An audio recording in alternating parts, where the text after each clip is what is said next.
Hi, I'm Jen. I'm Cybil. And I'm Ishtar. And you're listening to Every Rom Com, the podcast where we have fun taking romantic comedies seriously. This week on Every Rom Com, we're starting our time travel and time loop series with a look at one of the most romantic movies ever made. We'll share our opinions on time travel and talk about a filming location that transported its audience back to 1912. And we'll look at the careers of Christopher Reeve and Jane Seymour, and a behind-the-scenes love story that paralleled the events of the movie, as we discuss the 1980 cult favorite, Somewhere in Time.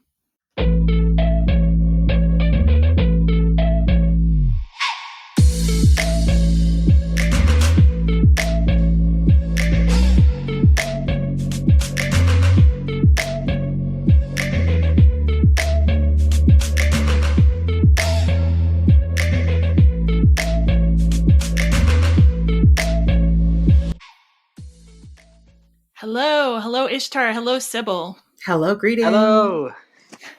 I'm really excited to have both of you guys on the show.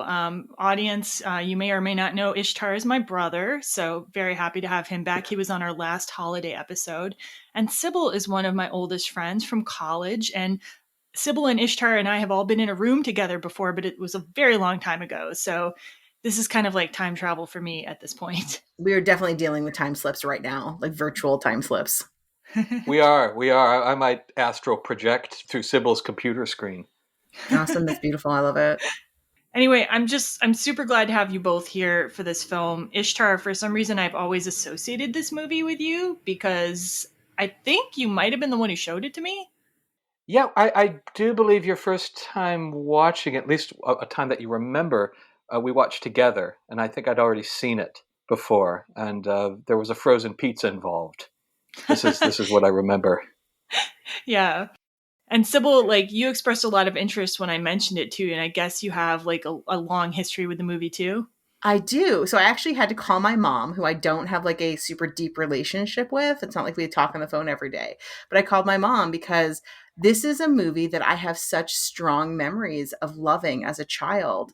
And I knew it as the Penny movie. And I called up my mom and I'm like, so it's Somewhere in Time, right? That's the Penny movie. She goes, yeah. She's like, you watched it when you were a kid. And she goes, you were obsessed with it. She's like, you just wanted to watch it on loop all the time. We had it on VHS and you just wanted to watch it all the time. Like other kids watch Barney. I like it. Yeah, I think you guys are the perfect people to talk about this movie with, and I'm really excited about it. And I'm really excited to kick off the time travel time loop series with both of you. So, about time travel, it's been this huge subgenre of fiction since at least 1895 when H.G. Wells published The Time Machine. And like everybody has like their favorite time travel movies, time loop movies. And I think people really like to talk about time travel too, and like cuz it makes you think about your life in different ways. So, one question I wanted to ask both of you is related to what would you do if you went back in time? And the director of this film, Janos Zwark, told John Raby of the Callback Yesterday podcast that if he could go back in time, he would visit the Italian Renaissance and he would learn from those like master artists. I'm interested, what do you guys think you would do if you could go back in time? Like, what time period would you go to and what would you do? Ishtar, you want to go first? Sure. Yes. I have a tie, basically. I'd probably go back to late Victorian or Edwardian London and just have a fun time of it and maybe visit some theosophists. Maybe I'd go back a little bit before so I could go meet Madame Blavatsky and folks like that. Otherwise, I'd want to go back to Atlantis. And I'd be keen to see what the civilization that preceded this civilization looked like. That's an interesting tie. And would you visit or stay? I would just visit. Okay. That's it. Yeah, I wouldn't stay. I don't think you can decide if you would stay until you were there. Just like any time you travel, like until you actually get somewhere and are hanging out there and discover that you love the town or the people or the culture. I don't think you know if you do want to stay. You're absolutely right. That's true. On a side note, I feel like I go to these places all the time while in this body because I think human beings are actually capable of time travel simply by going to the part of their nervous system which exists outside of linear time. But that's a digression. I mean, on this episode, that's not necessarily a digression, but we can get into it more later. And that's the thing about time travel, is I think that one of the things that's so fascinating about it is that you can, so many like interesting things come about when you talk about time travel. It's not just this like narrow field of like, what time period would I go to? There are these other things around it. Like, what are the rules of time travel? And, do you believe that we can come back and forth? Like, I grew up in a haunted house, and I've lived in places that are haunted. And I truly believe that some of those people that are there were just in time slips. Yeah. And so you can have all these conversations around all these things that have to do with time, the multiverse. Listen, like the MCU's all dealing in the multiverse. That's just time travel in its own way. Yeah. Yep. And where would you go, Cybil? I really want to know. Like, I've never actually thought about where I'd want to travel in time. In general, I mean, I'm pretty obsessed with Regency history, so it'd be nice to go back there and kind of see how much of it was actually like really actually going on, and talking to some of the minds of the time. But it's actually harder as a woman to go back in history because we are treated like shit. And so I would be really afraid to go back in time many, many times. Mm-hmm. Yeah, that's that's an issue for me too, because I'm really drawn to like Victorian or Edwardian England or the Belle Epoque in France, which is like the equivalent of Victorian England. But yeah, it would be different going back as a woman. You'd have to make sure you were pretty wealthy and hopefully have a companion with you to help you as well. Yes, it's not just going by yourself per se. It's harder, or dress up as a man. Yeah, I think I would go with the Belle Epoque in France. Like, I think that's where I would go with. Although, if I wanted to stay, this is the really boring practical part of me. The really boring practical time traveler in me would take Lee and go back to the 1990s, and I would just like invest in all the right tech stuff, and then like by the time I was like super old and ready to retire, I'd have all this money and I'd just like retire to Scandinavia while global warming takes over. And it's terrible, isn't it? Very cynical. Fantastic idea, sis. Yeah. That's the cynical time traveler in me, but good heavens, yes. Maybe I'd go see Nirvana in concert. I don't know. Maybe I'd go back to the 80s actually, and then I could see Queen in concert. Even better. I was about to say, seeing Queen in concert would be pretty neat. Oh God, yes. Live Aid, Ishtar. I have very vivid dreams in which I'm floating 30 feet above the crowd at Live Aid and watching Queen. So I wonder if I've gone there in my dreams in some way. Yeah, well, that's my new answer. I'll make sure I go back far enough so I can see Live Aid. Yeah, that's good. Right on. All right, so we've come up with some interesting time travel possibilities, and yeah, this movie is going to bring up even more interesting possibilities. But before we get started with today's episode, just a reminder. As usual on the show, we'll have a spoiler-free section at the beginning of the episode, and we'll let you know when the spoiler section begins. We'd also like to remind you that you can follow the podcast on social media. Our Facebook page is Every Rom Com, podcast and blog. Our Instagram is @Every Rom Com, and our Twitter handle is @Every Rom Com Pod. And as always, you can find the podcast at everyromcom.com. Send us feedback at everyromcom.com. And if you like what you hear, please rate, review, and subscribe to us on Apple Podcasts so you never miss an episode. And now we're going to listen to part of the trailer for Somewhere in Time.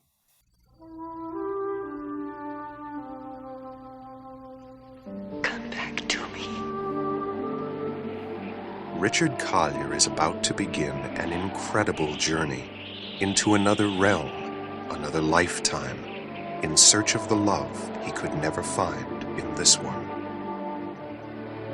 That's Elise Mackinac. Starred in a play in the Hotel Theater. When was this play done? 1912. Dr. Finney, is time travel possible? That is a question. Arthur? Arthur? You're the only one who can help me. 12. I was there. I was there. Is it you?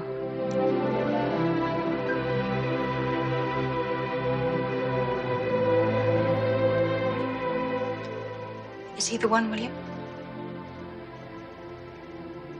Walk with me. Please.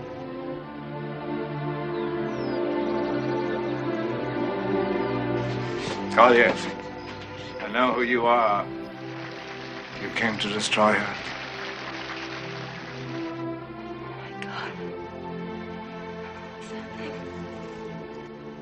Oh, where is he?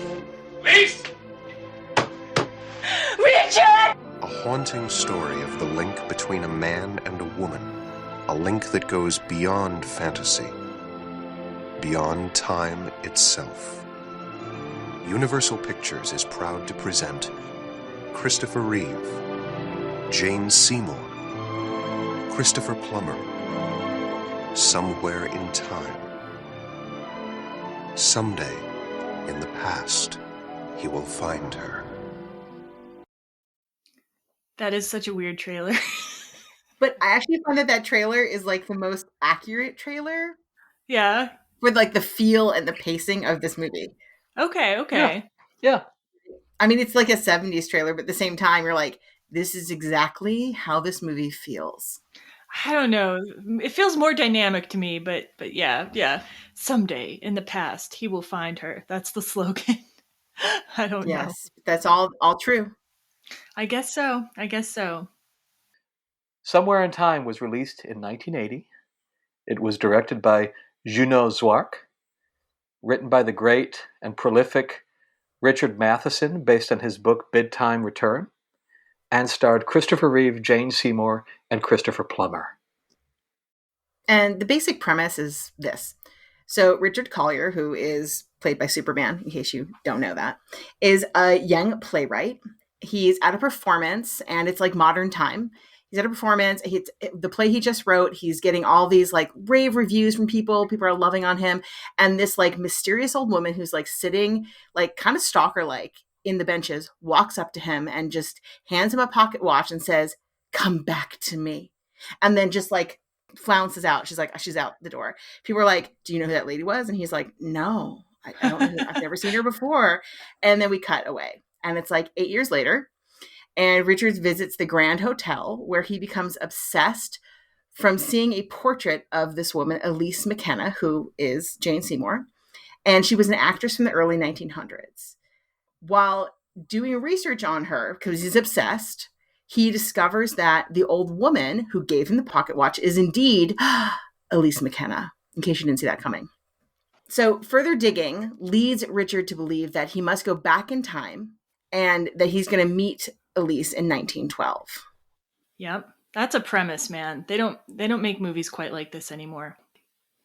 Okay, so some interesting facts about the movie. The movie was based on a novel by Richard Matheson called Bedtime Return.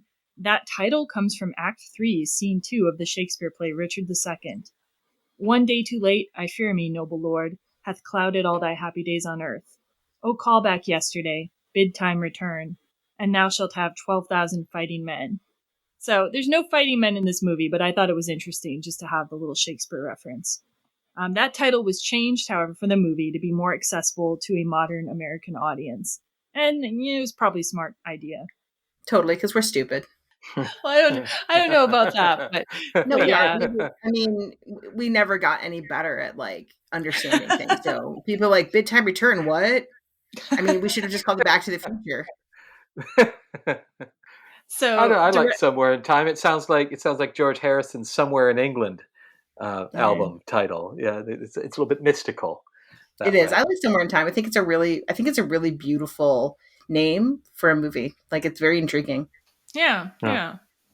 So director Janos Wark immediately responded to the script when he read it, and he was able to get the movie made when he called in a favor he was owed, because he stepped in to save Jaws 2 mid-production. Like he was the director who saved that picture. So they were grateful.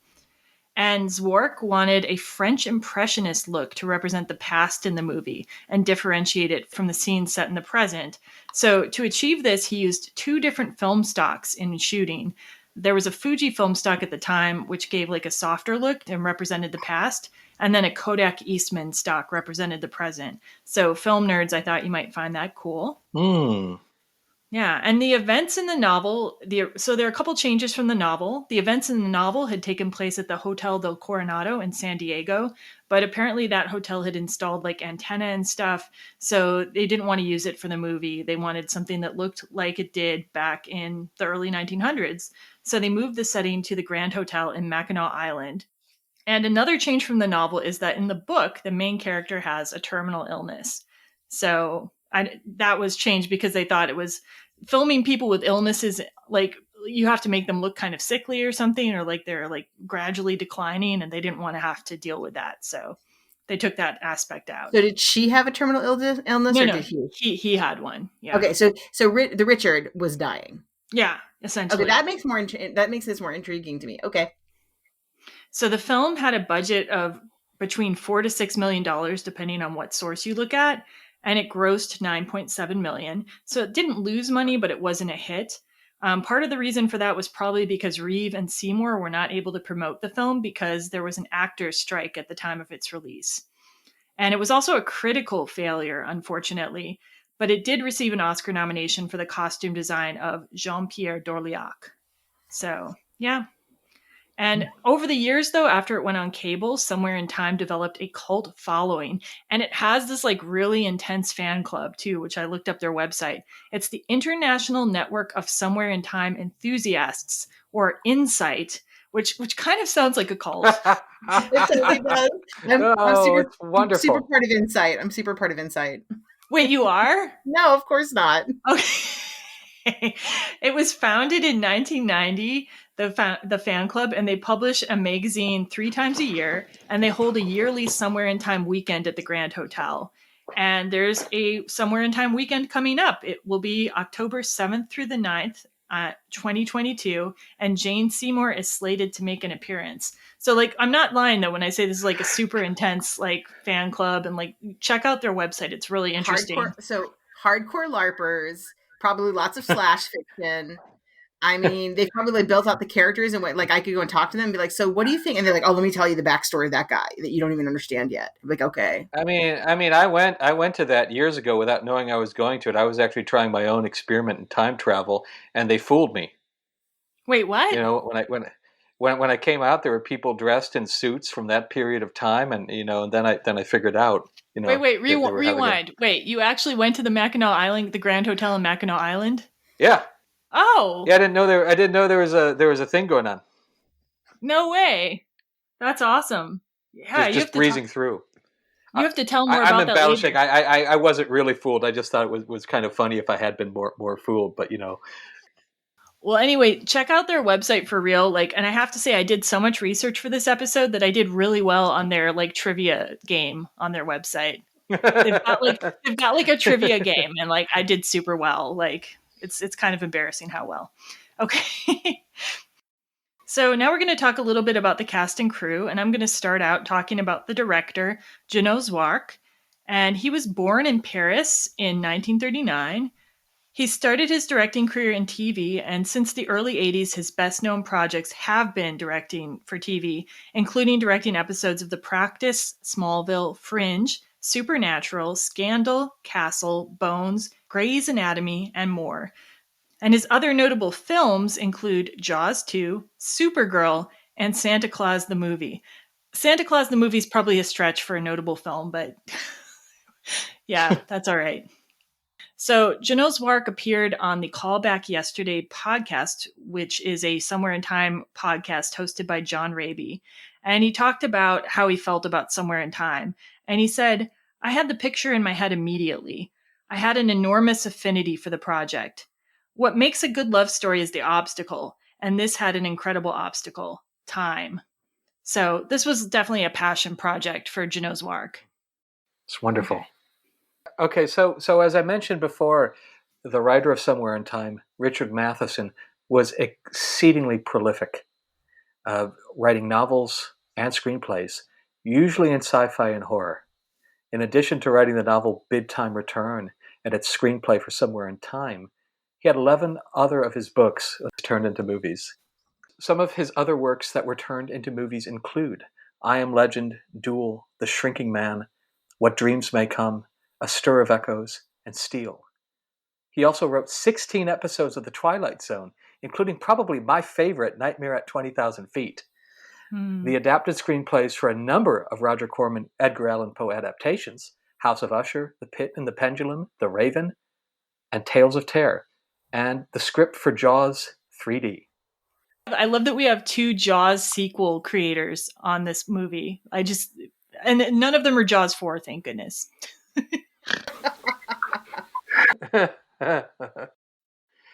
Matheson also had a cameo in Somewhere in Time as the man who says, "astonishing," when he sees Christopher Reeve's many cuts from shaving. So Christopher Reeve, born in New York City, studied at Cornell and Juilliard, started working on Broadway. His first IMDb credits is for Enemies, an episode of Great Performances in 1974. His breakout and most iconic role was, as of course, Superman in 1978. He went on to do 3 of the Superman sequels because I think we all know him as Superman. I mean, he's very dreamy. Somewhere in Time was his next major role after the first Superman came out. So it was like the first thing that people like kind of saw him as besides superhero that he was. Mm-hmm. In addition to the Superman sequels, Reeves is also known for his roles in Death Trap, which is such a good movie. He plays a gay man and is crazy amazing. The Bostonians, Noises Off, he's hysterical, Remains of the Day, and Village of the Damned. Reeve was paralyzed from the neck down in a horse riding accident in May of 1995.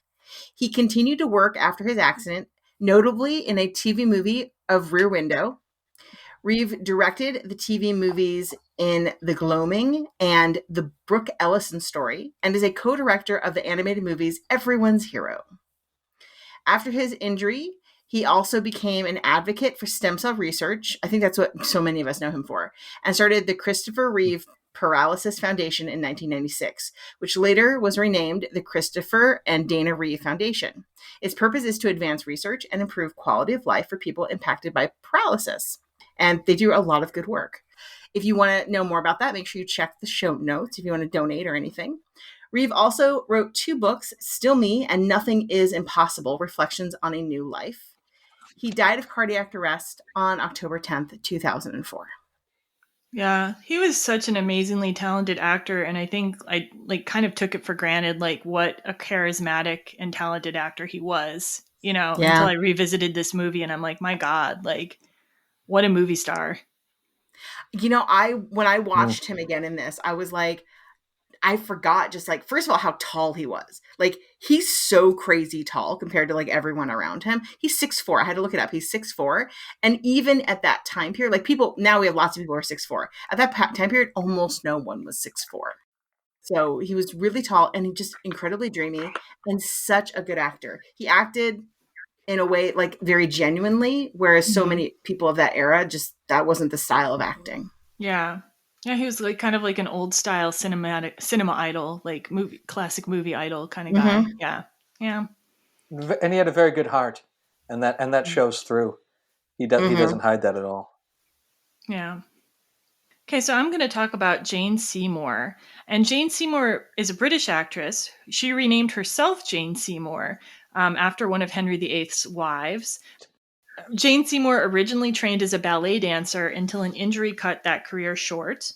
And then she began acting. Her first IMDb credit was in the 1969 movie Oh, What a Lovely War. And her first starring role was in 1970 in The Only Way. And then her breakout role was in 1973 as Solitaire in the Bond film Live and Let Die. So at the beginning of her career, Seymour mainly did TV series, movies, and miniseries during the 70s. And then when casting for Somewhere in Time, Jeannot Zwark wanted an actress who brought an air of mystery, and he felt that Jane Seymour fit the bill. And part of Seymour's mystery to Zwark was that she was the only actress who came into the audition and answered the question, "Have you ever been in love?" with a no. So that was part of what got her the part. And interestingly, she had been married twice, I believe, by the time she did that audition.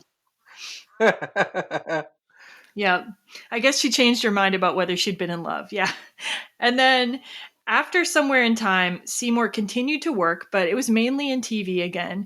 Her next big breakout role was playing the title role in the TV series Dr. Quinn, Medicine Woman from 1993 to 1998. And I think I somehow managed to get through the 90s without watching that show. Did either of you guys I've never watch seen that show, no. Okay. I've seen many episodes of that show. Yeah. Oh yeah. Good Yes. show. Yeah, you know, good. I actually preferred watching Xena and Hercules. That's what I'm Okay. I'm talking about. talking about. Yeah, Yes. yeah, 90 shows Yes. in the time slot on TNT or TBS. Yes. That's probably why I've never seen it. Because Well, that's what I would have been watching. Well, at any rate, I guess Seymour did win a couple of Emmys for her role as Dr. Quinn, so it was very popular at the time. And then since then, Seymour has continued to work steadily, mainly in TV movies and roles on TV shows. She's appeared in Smallville and The Kaminsky Method, and she's also appeared in some supporting roles in movies, including Wedding Crashers, Austin Land, and Love, Wedding, Marriage. I actually don't remember her being in Austin Land, but says she is, so. I don't remember her role in that. I do remember that she's hysterical in Wedding Crashers. Just so Yes. fucking funny. Yes. And then recently, Seymour has become the lead actress in a mystery show called Harry Wild, which premiered this year in 2022. So it doesn't have an end yet on the IMDb page, so theoretically it's still going. And she has 2 projects in pre-production, a TV show called Fame and Misfortune, and a movie called An Attractive Offer. So she's just like kept going. She hasn't ever been like a super huge like movie star, but she's kept working, which for an actor is great. It is, especially for an actress, is great, Yeah. especially Yeah. at her age at this point. I will say that the other thing I noticed when I watched Somewhere in Time, I was like, she is so young and so beautiful. Like she does have this ethereal quality to her. Yeah. Yes. She's actually, Yes. she was about 29, actually, 28, 29 when I looked at her birthday. So I was like, wow. So speaking of prolific actors, Christopher Plummer also appears in the movie as Elise McKenna's manager, W.F. Robinson. But we're not going to have enough time to discuss his whole career here. We will, however, discuss the film's composer, John Barry, later in the show. So we've already like hinted at this a little bit in the intro, but it's time to talk about our general opinion of the movie. So like, when do you remember seeing it? Did you like it at the time? Have you watched it over the years? And what did you think this last time you watched it? I actually was turned on to this movie when I was reading some book on how to attain enlightenment, and in the back of the book they had a section of films you should watch. But in the subheading of love stories, this one popped up, and so then I said, "Oh, I've got to watch this one." And they had me pegged, and it must have been sometime in the late 1990s. So I came to this movie a little bit late. At least watching it all the way through. It must 1999 or 2000. I was about 16 when I saw it first, and it actually it hit me like a ton of bricks in a good way, of course. Watching the whole thing through struck a very, very deep chord that I couldn't put words to, of how profound it was. And I had wonderful, moving, evocative, sometimes not necessarily pleasant dreams for the next week after the first time I watched the film. It's as if Wow. it struck some kind of primordial nostalgia for an Edenic love that was lying dormant in my heart. So big effect. That might be the most lyrical description of your reaction, of a reaction to a movie that we've ever had on this podcast before. 100%. I like it. As I talked about at the very beginning, I loved this movie apparently as a child. When did I stop watching it? I have no idea. But I do know that as soon as you mentioned it, all of my feelings about this movie came back and I was like, oh my God, I love that film. Now, mind you, I have not seen it since I was a kid. Like, I don't remember watching it in high school. I have no memory of watching this movie since the time of probably when I was a small child. And I have no memory of watching this movie again. Wow. But it's always stuck with me. That's amazing. I know. So that's why I went, and I will tell you that I watched it again. And although I watched it with adult eyes, I remembered everything about this movie. Like I had forgotten no parts of it. It just now resonates with me differently than when I was my memories of it as a small kid. That's kind of cool. I like it. Yeah, I don't have such a dramatic relationship to this movie. I vaguely remember the first time I watched it. I think the first time I watched it, it struck me as possibly a little schmaltzy or cheesy, to be honest. But I didn't think it was bad. And then I watched it maybe another time in the subsequent years, just because it was on. But this time I really appreciated it so much more than I did when I was younger. I don't know why I would have cared that something was cheesy to begin with. I've always liked cheesy things. I think this time I saw the artistry more too. And like, it's just not a dialogue heavy movie at all. And I think that might be why I wasn't as impressed by it when I first saw it. I think I was really into movies with a lot of dialogue in the 90s. Mm. And there's very little talking in this movie. A lot of the acting is just facial expressions and movements, and the music is doing a And the lot of the score, work. yeah, absolutely. Remember when I said that Yes. the trailer does such a good job showing exactly what this movie is? Because it's this slower moving, very methodical kind of film about like love, timeless Yeah. love.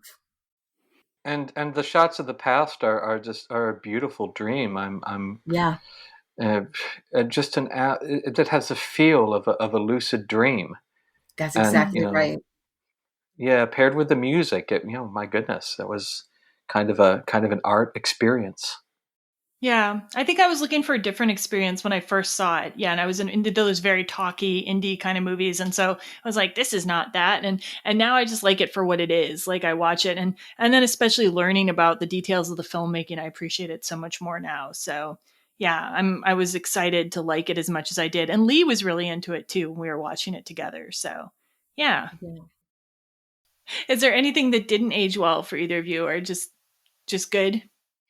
No, I think that's Hmm. the thing. Like, I don't think, like, sometimes we watch something and we come back to it and we're like, ooh, that was cringy now. None of it really feels cringy. The only thing I will say is that it does feel like a movie made in the 70s. So it does have that quality about it. But because it is a time travel movie, you don't mind even a little bit. Yeah. Oh man, I'm just changing one of my double feature recommendations too. We'll have to wait till the end of the movie or the show for that. But I just realized the 1980 movie that it needs to be a double feature with. All right. I'm excited. Oh, Okay. okay. I've changed one of mine too, as you were saying Oh, that. it better So not be the same one as a mine. second, it is not. Okay, good. So yeah. All right, so we're ready to get into the movie now. So this movie opens in what was sort of the present day at a place called Millfield College in May of 1972, and we see Christopher Reeve playing Richard Collier, the playwright, surrounded by his friends and theater people after a show. And as Cybil mentioned in the basic premise, we have an old woman in an old-fashioned dress who arrives and places a very ornate kind of pocket watch in his hand and says 4 words, "Come back to me." Just 4 words. And then kind of walks off. And yeah, like you said, Sybil, it's very mysterious. Like everyone's like, "Do you know this woman?" Like, yeah, it's an interesting way to begin a movie. And then we see her go home in a car, and she's clutching the playbill from this play. And Richard Collier's play is called Too Much Spring. And she goes to her record player and she plays the record of Rachmaninoff Rhapsody on a Theme of Paganini, and she sits down. And then we cut away from her. And I want to mention really quick that another time travel movie uses this music. Groundhog Day, actually, Bill Murray's Phil Connors character plays Rhapsody on a Theme of Paganini twice in the movie. And to me, that has to be deliberate, like, has to be referencing this movie. What do you guys think? Either that or what we don't know is that this music actually produces time travel. Yeah. Yeah. I'm open to that. Next time I'm in Paris, I'm going to play this Nice. in an old hotel room. We're going to get rid of all the modern stuff, and we'll see what happens. Sounds good. Sounds Yeah. good. So we cut now from the old woman. We cut now from the old woman sitting in the chair to Chicago 8 years later, and we've got this like fabulous apartment with a great view of Chicago. And we see all Richard Collier's playbills on the wall. He's been very successful. There's a sign by Richard's desk, which I noticed this time too, that said, "That which you think becomes your world." And he's going to actually say those words later in the movie too. So pretty cool. Anybody want to add anything about Richard in the 8 years later segment, or should we keep Sure. moving? Yeah. Well, I mean, it's also clear that he's quite dissatisfied with his life, that he's in a rut from the phone conversation that he has. That sets it up. He's searching, and I think he puts the music on in that scene too, the theme of Paganini. or at least is Oh. playing. I'm not quite sure if he puts it on there, or when he is doing his later research and he opens up the Grand Hotel music box. But I think it's his favorite song. Yeah, It is no, he his does favorite say I it. think song. He does say it. yeah, He they does set that say up. that it's his favorite song. Yeah, yeah. Yes, yeah.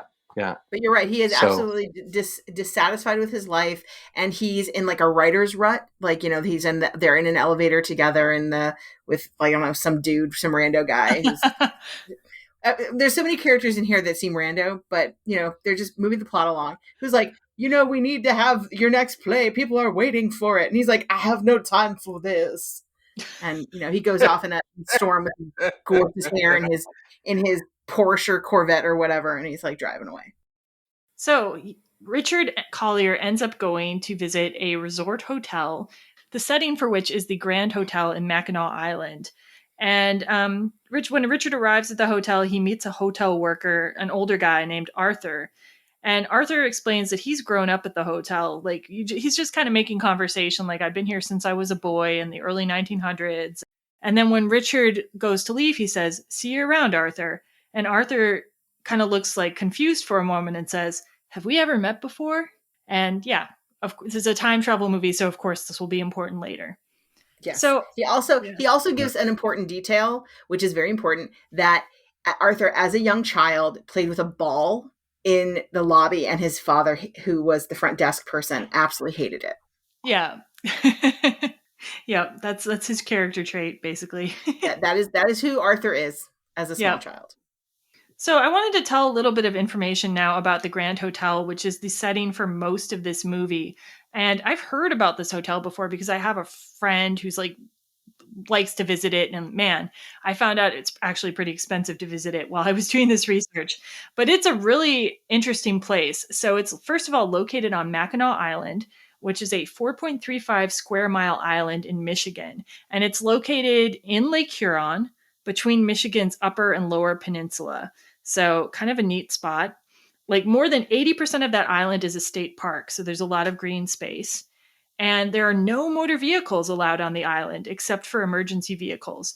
So people get around on bike or on horse and carriage, and guests of the Grand Hotel arrive in horse-drawn carriages. So it's like a whole experience. And the Grand Hotel is a white wooden building. So during filming, they had to be very careful, like, to avoid fire hazards. And it has a long front porch with columns. And that porch is advertised as the world's longest porch at 600 feet long. So, I mean, I guess that's cool.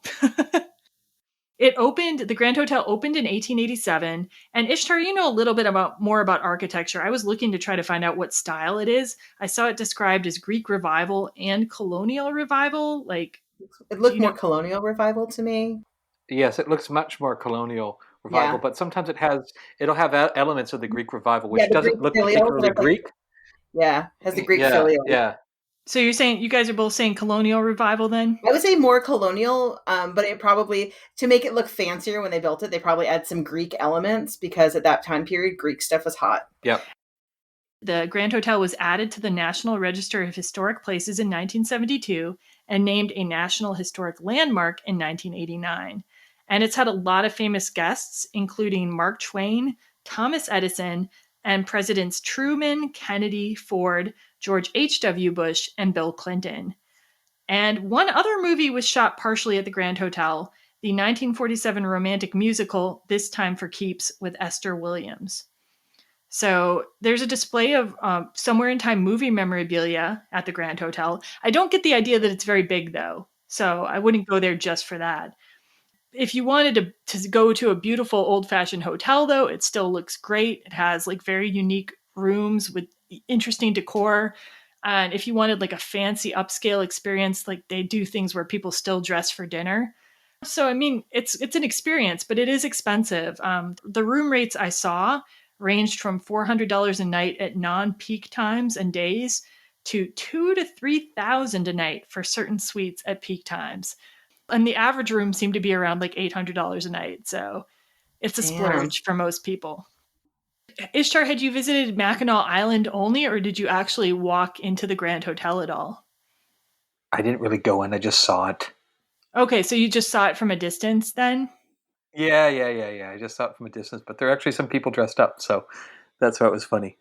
And what did you think about Mackinac Island in general? Did you Mackinac spend Island's any time gorgeous. there? I love it up there. It's a beautiful place.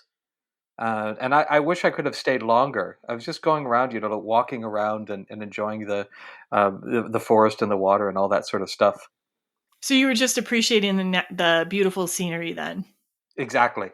And apparently, did you see by any chance? Apparently, they put up a plaque at the place where Richard and Elise meet in the movie. Did you happen to see Really? the plaque? Yeah, no, you No, didn't see the no. plaque. Okay. Yep. There's a somewhere in time plaque on the island too. I should have Oh my found out God, that's exactly funny. where that is, but I'm sure somebody on that island can tell you if you ever happen to visit there. Yep. If I'm lucky, I hope to go back there because it's a beautiful place. Cool. All right, so now we're going to get into the movie again a little more. So we're here at the Grand Hotel, and Richard goes into a place that doesn't actually exist at the Grand Hotel called the Hall of History. And yeah, they totally did this room up just for the purpose of the movie. So they do this scene in the Hall of History, which it is so over the top. It is like Moulin Rouge, right? It's like Moulin Rouge over the top. I'm not in any way exaggerating when I say that. And so Richard walks into this room. It's all like silk or satin wallpaper, red wall, everything. Carpets are red, decadent furniture. You're like, oh, I'm stepping back in time. And which is what I think you're supposed to be feeling. Like you're like, I'm really stepping back into this ambiance of time. So Richard is looking around when all of a sudden there is a picture on a wall by itself and a light comes down and just like glows on it from a window. And it's this picture, it's this portrait of this beautiful woman. And he's like, oh, and he comes kind of gets closer to it. And when he gets closer to it, he realizes that there's no nameplate. And he's like, wow, but there's like a place where the nameplate should have been. So, because the color of the wall is darker where that nameplate should have been. Oh yeah, and I want to add here, like, yeah. So during the filming of this scene, initially Christopher Reeve was like trying to go like to start like closer to the portrait. Like he wanted to notice the portrait when he was close to it. And Janot Zwark's like, no, you need to be like all the way across the room for this portrait. You haven't even looked at it yet. And then you have to act as if a magnet is drawing you to the portrait. And Reeve at first was like, oh, that's really over the top. And like Zwark's like, yes, it is. Like, and that's kind of when Christopher Reeve got the idea about like what kind of movie this was going to be. But totally. He went with it. Yeah. And you feel it, but you feel that. So like you can feel that like magnetism, like the idea, like I saw you across a room. You feel that instantaneous, like she is not there, but she is there. Her presence is there. And so at least for Reeve, it is. At least for like Richard, it is. He sees this portrait and he's like, I know this woman. I'm already obsessed with this woman. This dead lady, I need to know her. Yeah. And you get that impression just from his acting. Yeah. Right? So you have this like love at first sight kind of deal with him where he's sleepless and he loves her and he wants to know more about her. He's obsessed. And he plays it really well where he doesn't even understand his obsession. Yeah. But he is obsessed. Yeah.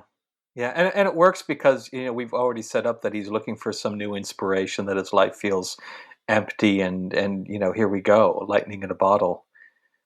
This is it. And apparently this was this scene, a picture scene, is actually the whole germ of the idea for Richard Matheson's novel. He had been on a vacation with his family and he saw a portrait of theater actress Maude Adams. And he was really drawn to that picture. It seemed really mysterious to him. And he conceived of the idea of someone who becomes so obsessed with a portrait that they are determined to get back in time to meet the person in it. So this was where the whole idea for the story came from initially, is seeing this mysterious portrait. Okay, so because this movie is in 1980, Richard does not go on the internet to find more information. He goes to the library. Yeah, and he does it old school. Old school. Like he asks for help and like uses card catalogs. I know. I love it. I love it so much. And he's wearing a sweater and he looks all scholarly and shit. It's great. Totally. He's bothering the librarian to go get back issues of theater magazines out of some back room. It's fantastic. And he's looking through these things and he finds, first of all, Elise's name in a list of famous actresses. And then he finds this theater magazine, like and there's a headline, The Last Days of Elise McKenna. And he opens up this magazine, and there's a black and white portrait of the old woman who gave him the watch. Dun, dun, dun. Yeah. So after he sees this picture, after he realizes that the old woman is actually the same as the young woman in the portrait he's obsessed with, we kind of begin the part of the time travel movie where somebody's trying to figure out like how to do time travel, or like what's going on, or like the investigative section. And so first, Richard seeks out a former caretaker and companion of Elise, who also apparently wrote a book on theater actresses. And from this companion and caretaker, he finds out that Elise died the same night that she gave him the watch. And yeah. And he sees this music box of the Grand Hotel that he's staying in. He opens it up, and it's playing Rachmaninoff, the song that's his favorite song. And then he sees a book on a shelf, Travels Through Time, which coincidentally is written by one of his old professors. And apparently, according to the companion, Elise read that book over and over again. So, yeah, he then follows the clue of this book to his old professor, and he asked that classic time travel movie question to a professor: is time travel possible? Which the professor does not say yes. He never says yes. He recounts his trip to Venice, where he kind of like hypnotizes himself into maybe believing that he was in 1571, but he wasn't 100% sure. He was only there for a second or two. But you know, he's not saying for sure he traveled in time, but he's not saying he didn't travel in time. The hotel's name was the Hotel del Vecchio, which means the old hotel. And so, you know, it's like everything of the room was of another time.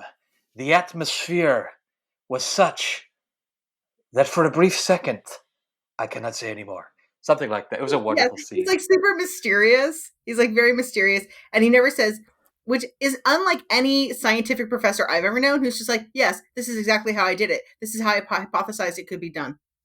Yeah. Also, how did he fill an entire book with that anecdote? Or did he? Oh, you know. This was like the one part of the movie where I'm like, okay, now. All right. Oh, no, I loved it. This is such a classic. I loved it. Yeah, this is such a classic late 70s visit to the eccentric professor scene. Like, you need this scene.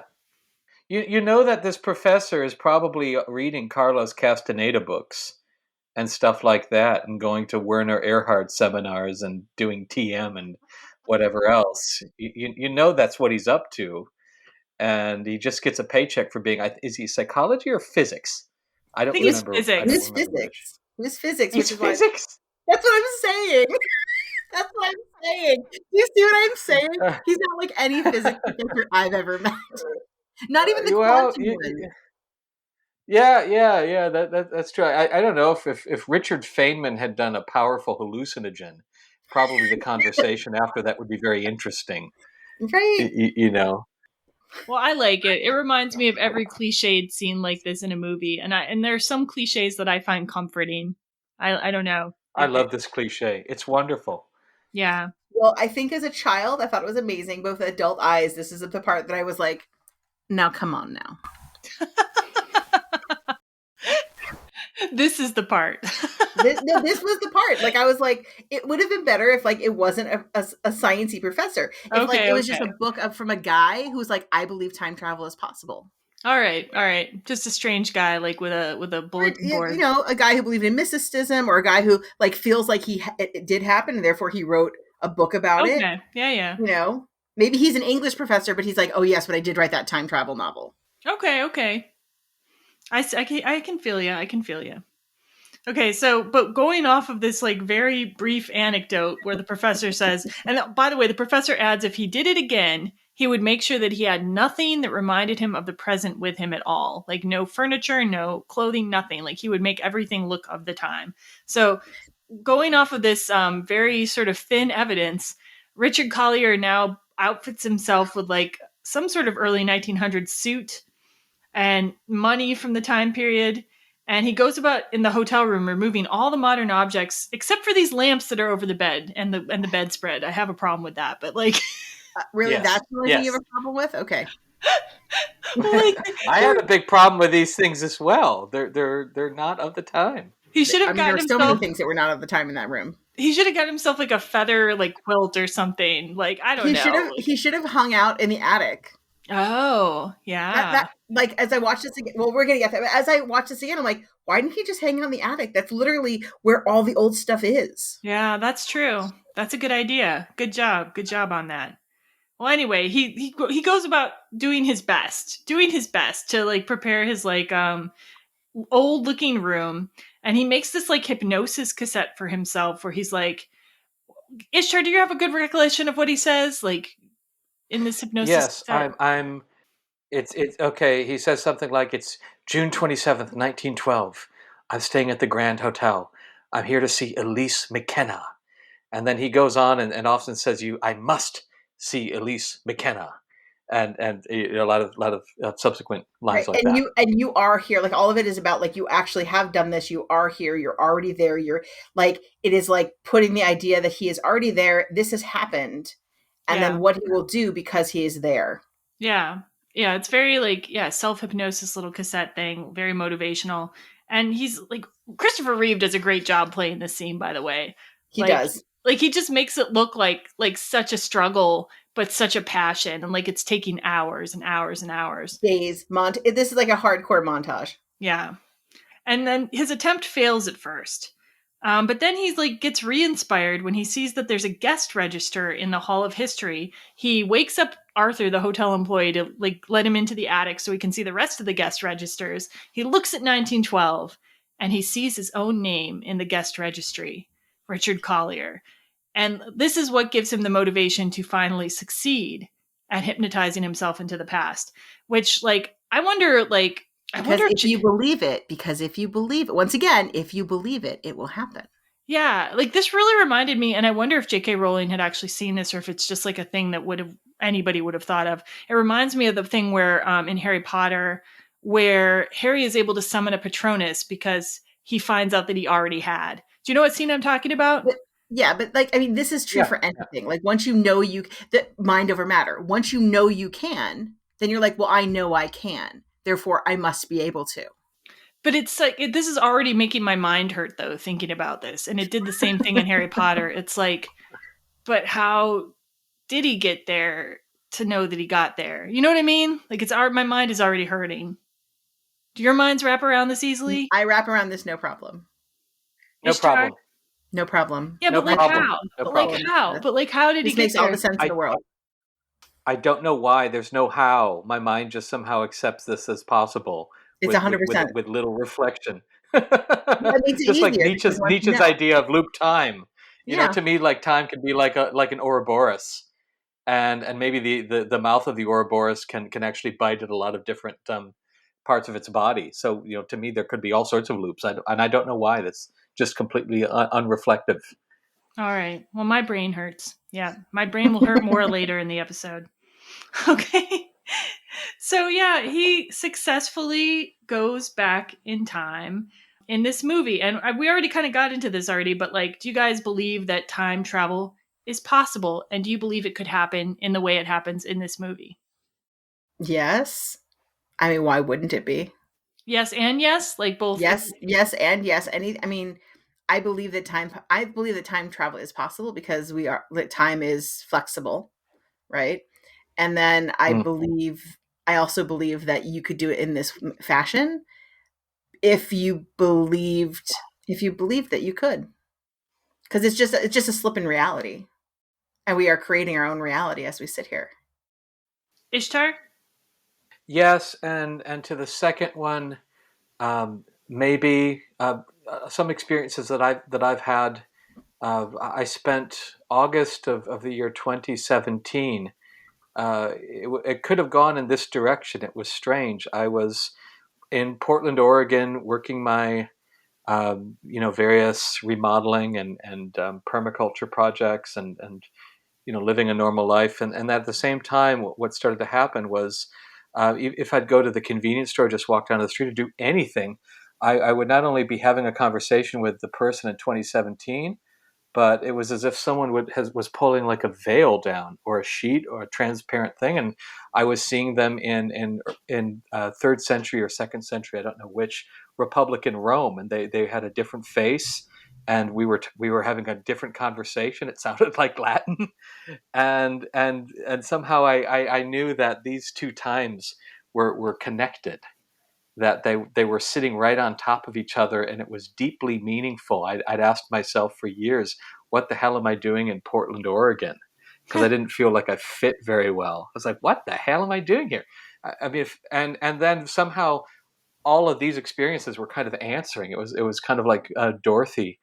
I was Dorothy realizing that everything fit the whole time, and then a third time was added, to present and third or second century BC Roman Republic. I was talking to people, and some of them were in 14th century Tuscany, or 15th century, sorry, Tuscany, and it was fascinating. This and then after August, it kind of cooled down. But I felt I could almost, if I just let go a little bit more, and I was Mhm. kind of, that I might even just slip more. My base time might have changed from 2017 Portland to another base time, but I had reason not to do that. So So you're that talking was, about slips of time and place simultaneously. yes, I think so. Yeah, I mean, I was grounded in Portland 2017. It never got to the point where I felt like I shouldn't be driving a car, or I wasn't all that distracted, but I was basically seeing three times at the same time. So yeah, simultaneously in a sense, and that also happened when I'd be in Portland. Some parts of Portland, I feel like I was slipping into a different location in a strange way, and it didn't necessarily have anything to do with any kind of associations I had with the architecture. I also think that that's the case as well. That there's some strange loopy overlaps and things. Or is this an Mm. experience? Is this an experience you've continued to have other places, like the sense of being other places? Yeah. Yes. Yeah. Yeah. Absolutely. But it's never been as heavy in my life as, for whatever reason, August 2017 in in Portland. It certainly happens in other places and times Yeah, and Ishtar, and days. you had brought up some of these other time slip incidents. Can you like kind of tell a little bit about that? Like other people who have felt that they've slipped in time? Yeah, certainly claims. Obviously, one should be skeptical of all of these things. But the most interesting one is also one of the most famous ones. I think I was first introduced to it by a mention in the 1991 book, The Holographic Universe, and it's called the Moberly Jourdain incident, named after two academics, Charlotte Ann Moberly and Eleanor Jourdain. Anyhow, in the early 1900s, they were on a trip to Paris. They went out to Versailles. They wanted to go to the gardens of the Petit Trianon, and as they did this, they actually hadn't decided how they should frame it. Either they thought they were in a really haunted place and they were interacting with ghosts who seemed to be like in fully embodied and in wearing 18th century garb, or they figured they'd had a time slip. And so they eventually, they didn't even tell each other, talk to each other while all this was happening. They later exchanged notes after the trip, and so they eventually wrote a 1911 book called An Adventure. But anyways, they felt that they'd gone back to 1792. I think it was 1792. It was the day that the Swiss Guard were attacked, and they were at Versailles, and people were panicked. And what was striking about it was that they said that there were actually architectural features there that were no longer present Yes, in their time. yes, So yeah. So yes, I yes. have That's a big thing. experienced a time slip in London. And Ooh. now I know. So you brought up J.K. Rowling before, as I when I lived in London, one of the things that I found was that the streets of London, J.K. Rowling does a really good job trying to explain how the streets of London seem to move and they get confusing. And you can literally Hmm. turn around a corner and then you'll turn backwards and you'll be like, where was I going? Because the place that I just came from is missing. And it is any Londoner will tell you that it happens. If you ask Londoners, where they're obsessed with their London A to Z, they're obsessed with their maps because London moves around. It really, really does. And I was one night coming out of the Piccadilly Circus tube station and understand that everything rolls up at like 11 p.m. Like everything just rolls up. And it was quite foggy out, but it was like past 11. So there's like only night buses you can take, which is like this whole drama you have to deal with. And I was like, you know what? I just need some food. I'm hungry. I'm going to go grab some food and then I'm going to deal with finding a freaking night bus. So most of the pubs will close at around 11:30. But it was like right before it was like 10:30, 10:45, something like that. I'm like, I'm just going to dash in, see if somebody can give me some fries or with chips and then just like take them out because that'll often happen at night. And so I looked around and there was this like pub in front of me. Now, mind you, at this point, it's fairly misty. Okay. So, which happens in London, the mist will just come down. I walk into this pub and I remember thinking to myself, wow, it's really crowded in here considering how late it is. Because usually this time of night, nobody would be there, right? So these are the things, and this is how I always tell people, you know that you this is when you like think to yourself later, you're like, how did I not notice these things? But you don't think about it because you're just living your life. So I walk down this set of stairs, and as I'm walking down this set of stairs, I'm like, wow, this pub is really big inside. I'm surprised that this little pub is so large, but London is also like that, where it like has these like hidden spots that you don't really understand how they fit TARDIS size stuff into small buildings. So I walk down the set of stairs and I walk up to the counter and I ask for some chips, and the guy kind of looks at me at the counter and he's like, do you want a pint or anything? And I don't really drink, so I'm like, no. And he's like, okay. And he gives me the chips, and they're wrapped in like a newspaper, and the newspaper doesn't look quite right to me. And I was like, oh God, I'm like, where did you find this newspaper? And he's like, it's from today. And I was like, okay. And I'm like, I had to use the loo. So like I leave my chips there and I walk to the loo. And I remember as I looked around, I realized that everybody's a barrister. Like they all have these black robes on and they have these wigs on.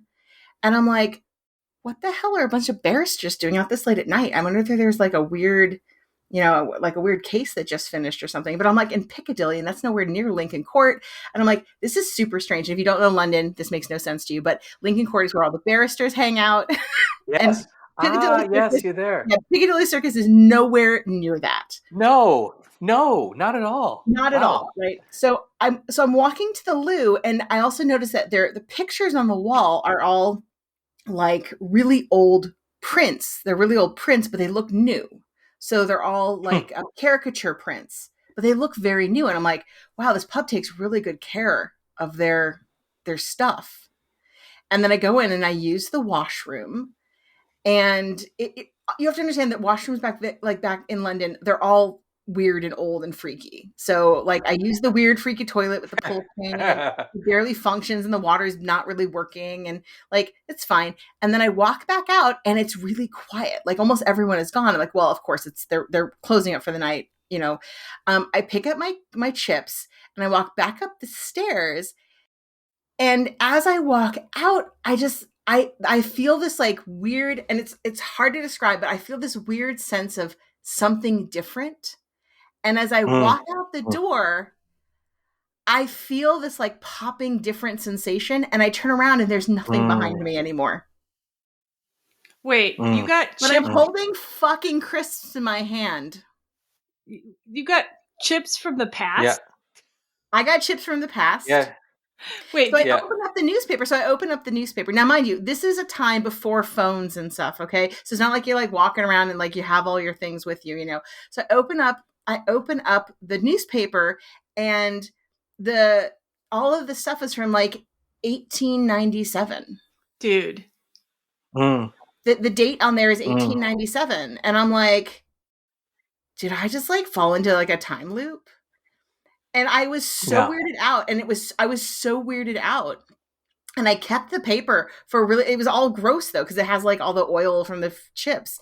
I kept the paper for a really long time until finally I was like, when I was living in London, I'm like, I can't keep this. It's just, I will know that this is true. And I've told people this story many times about like the time that I like walked in with all the weird barristers out of Piccadilly Court. And other people have told me their stories about weird things that have happened to them in London. and walking into like places that are not there anymore or streets that disappear. And I'm like, well, this is why J.K. Rowling wrote like why the streets are that way, because this is exactly what it's like. Wow. Yeah, I recall there was another story. I think it was also somebody in London who walked into a shop that like was a completely different shop than the one he thought he walked into. So, yeah, Yeah. that was another time slip I read. Yeah. So, listeners, if you have any time slips, we would dearly love to hear them. Feedback at everyromcom.com. And perhaps we can talk about it on a future episode in the time travel series. So please let us know. So Richard has now his own, maybe not time slip, but arrival in the past. It's been a little bit, I wouldn't call it a time slip because in Richard's case, it's very deliberate. He is intentionally trying to get to the past.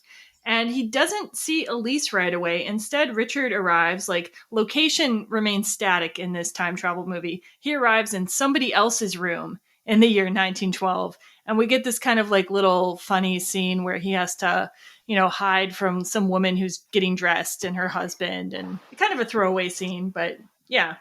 And he tries to find Elise, but doesn't see her at first. Instead, he runs into a little boy who is playing with a ball in the lobby. And this little boy turns out to be Arthur, the hotel employee who has helped him so much in the present. And yeah, I thought they got a pretty good kid actor for that role. I agree. And yeah, and so we have this whole thing where Richard's just kind of running around trying to find Elise. He goes to the theater, talks to some eccentric theater people. Finally, one of the women tells him that she is walking by the lake. And this brings us to this like first meeting scene between Richard and Elise. And this is like maybe one of the most romantic and extra and just like over the top romance scenes I've ever seen filmed.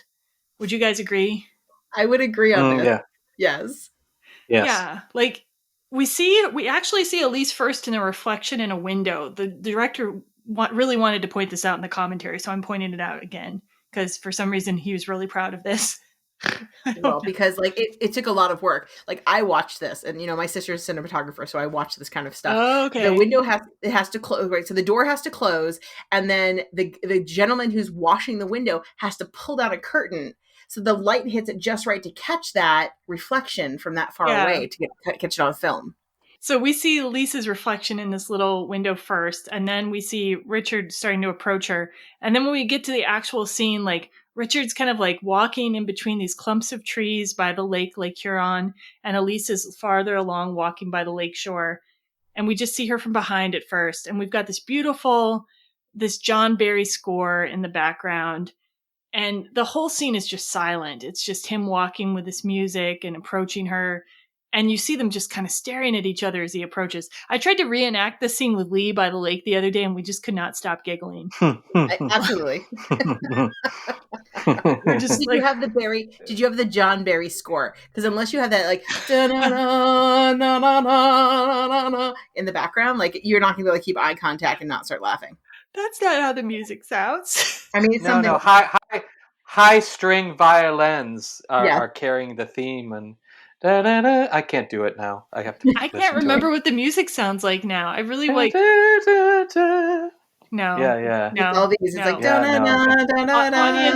audience. That's it. No. No. Audience, the music is better than this. Just like we'll play a clip at some point. Okay.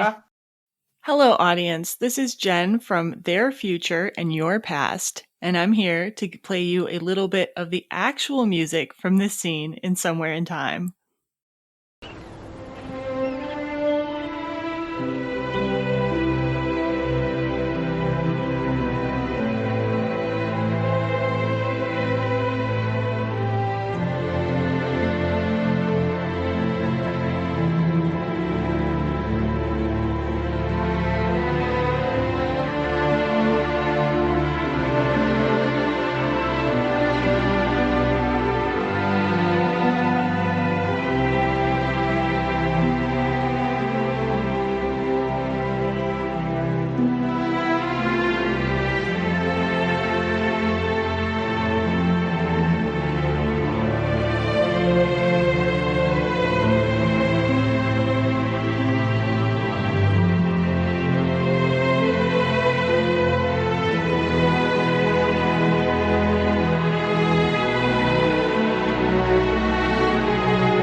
Okay, anyway, it's really good. Okay. And yeah, you just see them like he's approaching her and she's kind of standing still. And when he gets right up within like 4 feet of her or so, she just suddenly says, "Is it you? Is it?" And then Christopher Reeve says the only thing you could say in that situation, "Yes." And they don't even really get to talk much more after that because like No. W.F. Robinson, her manager, who is played by Christopher Plummer, immediately interrupts them and leads Elise away from Christopher Reeve, who then starts following them. Because honestly, Christopher Reeve. Okay, so this is I'm gonna go back a little bit. This part of the section, I'm always like, so Christopher Reeve is lucky that he looks so good. Because if he was not as handsome, people would be like, "That dude's a stalker." Oh yeah, we are 100% not telling him where she is. Because she's like a famous actress at this point. Nobody's telling him, some rando guy, where she is. Yeah, and he actually behaves kind of stalkery like throughout. Super creepy stalker. Yeah. Okay, put Steve Buscemi in that spot, and you're like, no, no, Oh, poor Steve This is the Buscemi. same way that John Wilkes Booth got so close to Lincoln. Yeah, you know, it's like, does Brad Pitt wants to see the president? Yeah, let him right up. Right up. Good looks. Yeah. Get away with lots of things. Yeah, there you go. Yeah. Yeah, I mean, that's what I thought about when I watched this section. Yeah. I mean, he continue. We'll get into that soon. He continues to be a bit stalkery through this part of the movie. But yeah, even though we can't remember it right now, I want to give now a shout out to the film score and John Barry, because like I feel like the score of this movie is doing so much work just because there's so little dialogue, and their acting is great. But with the wrong score, I think this movie would not be as good. So John Barry is a very famous film composer. He's British born, and he grew up actually working in movie theaters owned by his father. And by this time, he was already quite well known. He had written like the scores for like 11 of the James Bond films, starting with Dr. No in 1962. But they were able to get him for this film because Jane Seymour was actually good friends with him. So she basically called in a favor and he responded to the movie. And apparently, like at the time he wrote this score, John Barry's parents had both just died within the same year. So so this score was also kind of an emotional expression for him, creating this music. So yeah, and he's just had a hugely successful career. After doing the Bond films and this, he has won Oscars as well as Grammy Awards for the scores to Out of Africa and Dances with Wolves, both of which I owned. And actually, I feel like you can hear little bits of this score somewhere in time. You can hear them echoed in Dances with Wolves and Out of Africa. Yeah, you agree, Ishtar? Oh yeah. Well, I mean, he voices things similarly. He uses similar. He's got a style. Yeah, so he won both the Oscar and the Grammy for, like I said, like Out of Africa and Dances with Wolves. And he also won Oscars for Born Free and The Lion in Winter. So yeah, and he's done so many films though. He has 132 composer credits on IMDb for both film and television. And some of the other notable scores that stuck out to me anyway were Peggy Sue Got Married, which is another time travel movie. Yeah. And Chaplin. And with Chaplin, he did the same thing that he kind of did here. He merges his music in this film with the Rachmaninoff film, and Chaplin he merges it with Smile by Charlie Chaplin, and he kind of takes themes and weaves them, and kind of does the same thing, and it's really well done. Yeah, very beautiful. And John Barry died of a heart attack at age 77 in 2011. And like, yeah, he's just another one of these like all-time greats that was involved in creating this movie. Like him and Matheson were just hugely important in their fields. So yeah. All right, so now we are going to come to more of Christopher Reeve getting away with acting stalkery because he is good looking.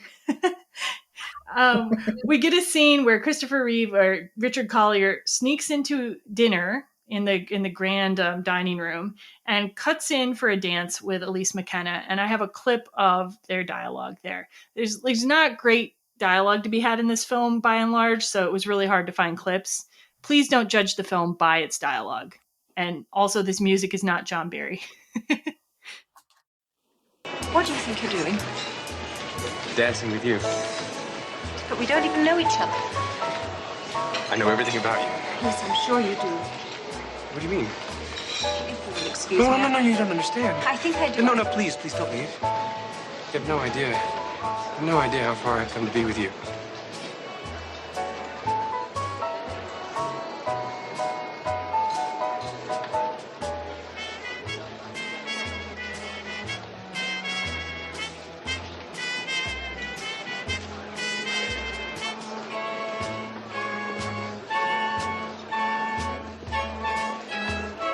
There's no need to be afraid of me, you know?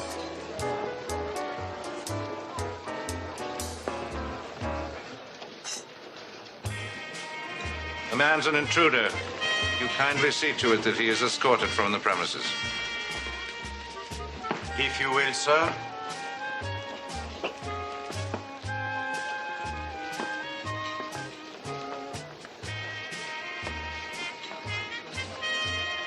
One moment. I shall go with you. Kenna?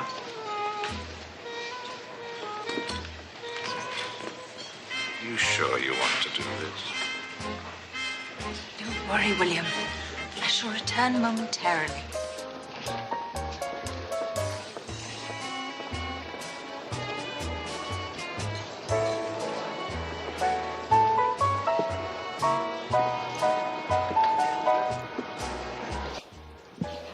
Thank you so much. I was so embarrassed. Your name, please. Richard Collier, Your place of residence. Chicago. Your occupation. I'm a playwright. A playwright.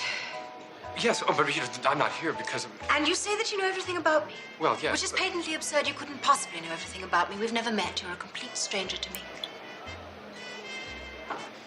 But then, why did you say, is it you?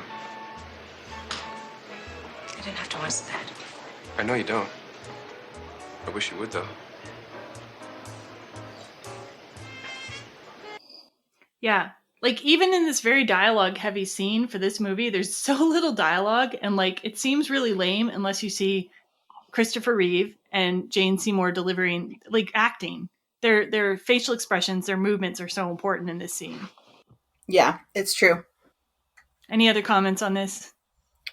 Literally, he sounds like a stalker. I know everything about you. It's like Crazy Joe Davola. Way to bring in this 90s Seinfeld reference for us all in here. Very nice. Very nice. Yeah. But she goes out with him anyway to the other room and talks with him, and she's drawn to him on some level. And like that first scene where they just first meet does a lot of work for you kind of accepting that she's still into him. But even when they're dancing too, though, there's a lot of like the parts where it's quiet, there's a lot of like body movement and eye and glances that kind of sell the romance, even while the dialogue's not really doing that work. So it's interesting how much this relied on the actors. Yeah. Okay, and then now we go to a scene where Elise is at her vanity later that night, and she's brushing her hair, and she's talking to her manager, and she says, "Is he the one, William? Is he?" And then William says, "Only you can tell for certain." Okay, and later in the movie, Elise is going to tell Richard that William just kind of knows things about what's going to happen. He's known things about her career, and he's predicted the arrival of a man who would change her life, whom she should be afraid of. So my question here is like, what is up with William? Like, how are we supposed to interpret this character? Is he a psychic? Is he another time traveler? What's going on here? This is the thing as an adult that I watched this and I was like, there needs to be way more character development or information on William, because he just seems like this crazy guy who stomps around being like, get away from the chicken. If I can't have her, no one can. What? And I don't feel that way about him. I 100% felt that way about him. He just seems like this like nefarious villain for no good reason. Oh, I don't feel that way about William. Like, instead of a guy who's protecting her, which is really what he is, because he should be like, I felt you were a stalker. And essentially, once you come into her life, I know that she's going to stop doing everything she does and become a hermit. Okay, but like, this still doesn't answer the question though. Like, first of all, I want to say that I understand William's motivation. I think he's just really trying to help Elise to be her best. And like, depending on what he actually is supposed to be though, psychic, time traveler, or just regular guy, that would also inform whether I think of him as a villain or not. So, and we can't do spoilers right now. So we're like, stay No, out of well, and that I territory. don't think he is a villain. I just think that this is the problem I'm having with this as an adult when I watch this, is that I don't have enough information on him. Oh, I That he just comes across as a villain, because See, I don't think there's enough depth. I like the mystery. I think this movie, I like that the mystery is there. I don't need there to be like an explanation for me. I kind of like that you're left wondering. I'm just kind of wondering what your guys' opinion is. Like, so I think he's a time traveler. Okay, so you think he's another time traveler? I do. I think he's a time traveler. Okay, Ishtar, what do you think? I sometimes think that. I tend to think of him as a kind of a strange psychic. Yeah. But maybe more likely, I go back and forth between those things. I think of him as like a weird wizard, who's decided that his wizarding skills somehow need to be applied to being the manager of a famous Edwardian actress, which is a strange vocation for a wizard, but I guess that's the one he's been drawn to. I'm going with psychic. I think even though it adds like a totally other like supernatural element to this film, I feel like I don't know why he would bother to do this time traveling thing like for this purpose. So I think he's just like a guy who's a psychic, and he also happens to want to manage actors and like, yeah. Anyway, so we've got maybe time traveler, maybe psychic. Nobody thinks he's just an ordinary dude who's full of shit and just saying these things. That he's like obsessed with her and No. wants to relate her all with herself. No, I don't. Okay, good. All right. So something's up with William. We don't really find out. The movie doesn't tell us. We are left with a mystery, which I'm okay with. So then the next day, Richard shows up at Elise's door and is even more stalkery, and like is there at like 6 a.m, and he's like harassing her until she'll hang out with him. But because it's Christopher Reeve, he's super charming, and so you kind of go with it. Like, I don't know if like young audiences today would go with it. They'd probably like think it was a little like stalkery, but like in the time when we watched it, that was fine, right? Right. But Christopher Reeve, I mean, he's so handsome, and then she eventually looks charmed by him, and so we just go with it. And she agrees to hang out with him later in that day. And there's like then the little scene where Richard has to shave in the past, and he comes out of the bathroom with a bunch of like papers all over his face, and Richard Matheson gets his cameo. Ishtar, you want to deliver the line again? Astonishing. Yeah. Astonishing that somebody cannot shave themselves. Fascinating. Yeah. I mean, it's like 6 different papers on his face. It's pretty bad. Yeah. So many. Like his face is all blood. It's all like horror show in that bathroom. Yeah, and it's a really interesting element to stick into this like romantic movie too. I mean, I guess this is the comedy element that we need. Yeah, to lighten it up a little bit. The comic relief. So then Richard and Elise are going to go and spend the day together. W.F. Robinson shows up, but like they escape together in a carriage. And there's this like montage of like them spending the day together. And like once I knew this, like it became really apparent. Jeannot Swark was inspired by Seurat and Degas paintings for this whole section. And he was like sharing that with the costume designer and the cinematographer. And so if you really look at like these scenes in this montage, a lot of it is very much like Le Grand Jatte or something like that by Seurat, or like these other French Impressionist paintings. And it's really beautiful. Yeah. Yeah. And they go to this location, the Round Island Lighthouse, which you see several times in the distance in this movie too. As far as I can tell, like this lighthouse is not currently open for tours. Like you can't even get onto the island, but it's still a very popular thing for people to take pictures of when they're visiting Mackinac Island. And it was built in 1895. So you can see it if you go there, but you can't visit it like the way they do. And let's see, they also go to this gazebo in their montage, and they almost kissed, but then she looks at his pocket watch, and this is great. She says, "Where did you get it?" And he says, "It was given to me." And this is the part where my brain breaks again, because I'm like, she gave you the watch, but she doesn't have the watch. You have to like give it to her somehow. And I'm like, what? Where did this fucking watch come from? Without spoiling anything, what do you guys think about this watch? The watch is the most powerful element in the entire film. It The watch is. is It yeah. is. It is. Yeah. The watch It's is what actually allows the projecting the entire yeah, reality. exactly. It's what's allowing the time travel to happen. But how was it made? Where did it come from? Like what? It comes from another dimensional reality. That's why it's projected into this dimensional reality. It's like from the a fifth spatial dimension. Since the fourth dimension is time, and the fifth is another spatial dimension. It's I'm just having fun here, I but you know believe that's what it. I believe that she sees this watch and winds up buying this watch for him, knowing that she's going to give him this watch, and then she's going to, in the past, see this watch again. But it's like the same watch, so how could she buy? Ready? Because the watch. But she's okay. So, Without, I can't say something without spoiling something, though. So okay, well then we have to move forward. Yeah, we have to keep moving forward. Okay, so regardless of this watch, so Richard goes back, follows Elise back to her room, and he's still kind of like, can I spend more time with you? And she's like, I really should rest. And he's like, but please. And like, he gets into the room, and yeah, and like Cybil was saying, there's a moment here too where like modern audiences might not take to it, because he has her kind of like against the wall, and like they're gazing at each other, and he's going to like kiss her, and she says no. So she does say no. She says no, but Yeah. apparently she says yes with her eyeballs in his mind. Well, I mean, I think in actuality, the character does want him to kiss her, but is also scared of him kissing her, because she feels like this like intense power from him, like this intense like connection. And like he does move into this kiss like very slowly, but by modern standards of consent, this is not consensual. But it's also by not modern standards of romantic movies, very hot. Like it's incredibly hot. It's incredibly hot. Like there's nothing about her body language that's like, don't kiss me right now. You know, she's not pushing him away. She's just like, no, because I think I'm supposed to say no.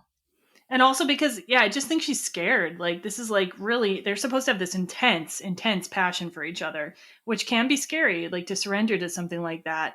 Yeah. And the approach to this kiss is very slow. He's like kind of like stroking her face and like moving very slowly. And then the kiss itself is very slow and passionate. And it's like really good in terms of it's a kisses. really, really hot, beautiful kiss. I'm like, wow, you can tell that they were into each other.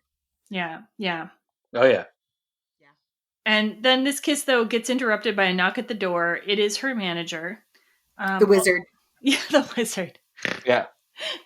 Elise is somewhat defiant, but she still tells Richard, like, you know, like, I'm going to leave a ticket at the door, kind of, I'll see you later. And she does tell her manager, though, that he is not, you know, in charge of her personal life. He's just her manager. So there's been a line drawn in the sand. Okay, so now, this is a spoiler section, everyone. So if you've not seen this movie, please like get out now, because I'm going to spoil something immediately after I talk here.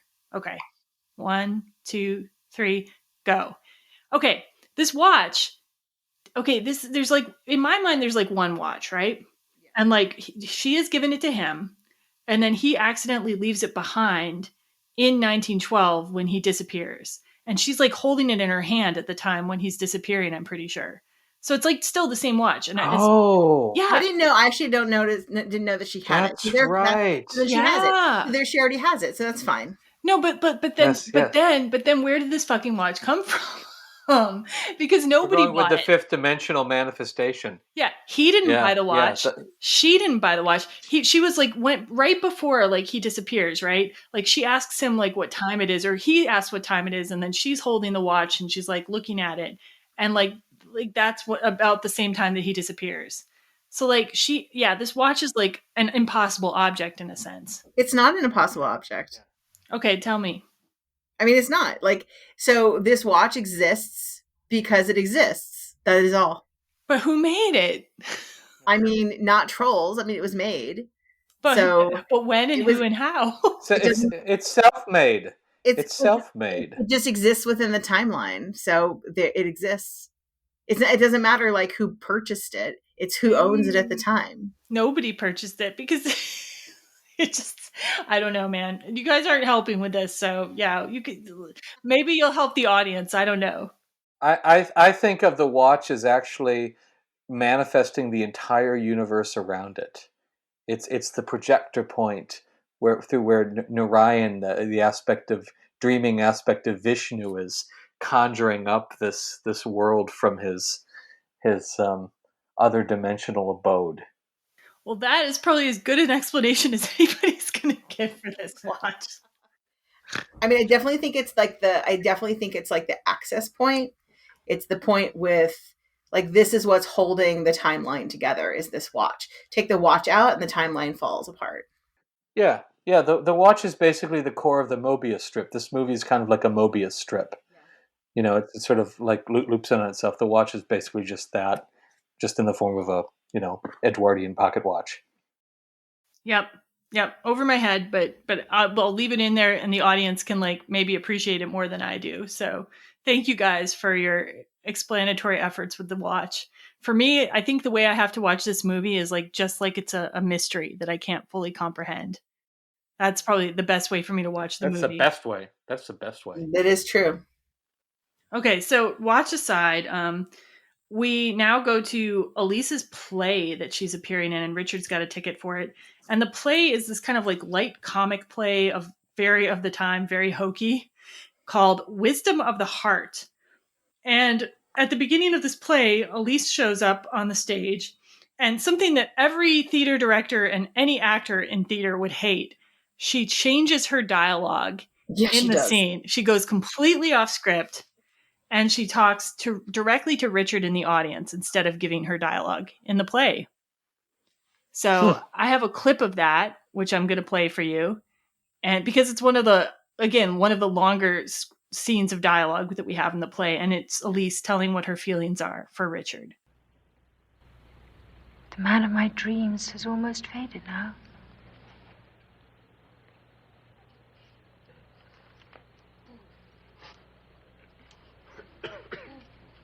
And what man is that, miss? The one I have created in my mind. The sort of man each woman dreams of in the deepest and most secret reaches of her heart.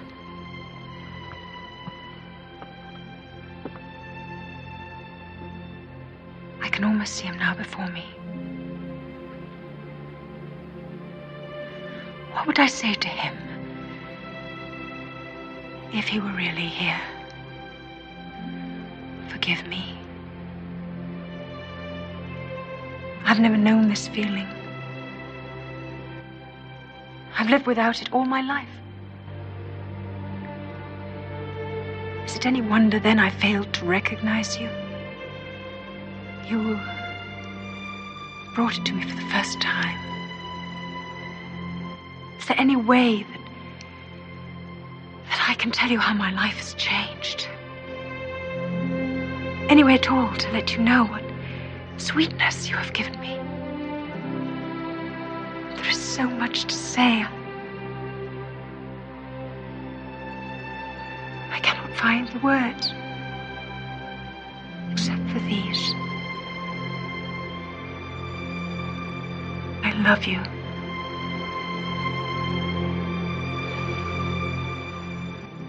And such would I say to him if he were really here. Yep. Yeah.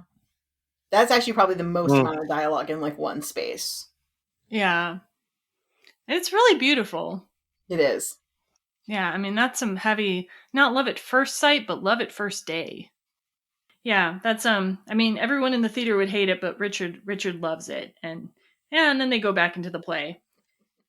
And I guess it's between scenes now because, Elise is taken away to get her portrait taken. And we see her in this backstage area. The old-fashioned photographer is there getting her portrait ready. He's telling her to smile, and she's not smiling yet. But then Richard comes in, and she sees him in the background, and she smiles. And we, as the audience, realize suddenly that she is sitting right there for the very portrait that Richard eventually sees in the Hall of History. And the smile she is smiling is her looking at him.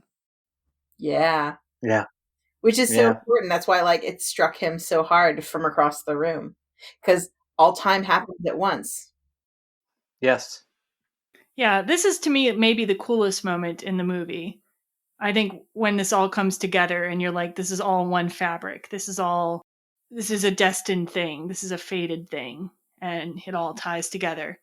But there's then also ominousness to that because, you know, obviously, like Richard doesn't see himself hanging out with Elise like when she's an old woman, and she doesn't look super happy when she's an old woman and says, "Come back to me." So if he was And thinking he a didn't little, see any mention in the yeah, biography. And she, yeah. yeah, you know, So yeah. if this guy had been thinking a little clearly, he might have like been. Save himself some trouble. Well, you know what I'm saying? Like, yeah, exactly. It doesn't even seem to occur to him, you know? Yeah. No. He's just bonkers. Yeah. He just goes for it. He doesn't think, well, maybe this is going to end Yeah. badly. Like, he just goes for it. There's a whole lot of fire ready aim going on with him.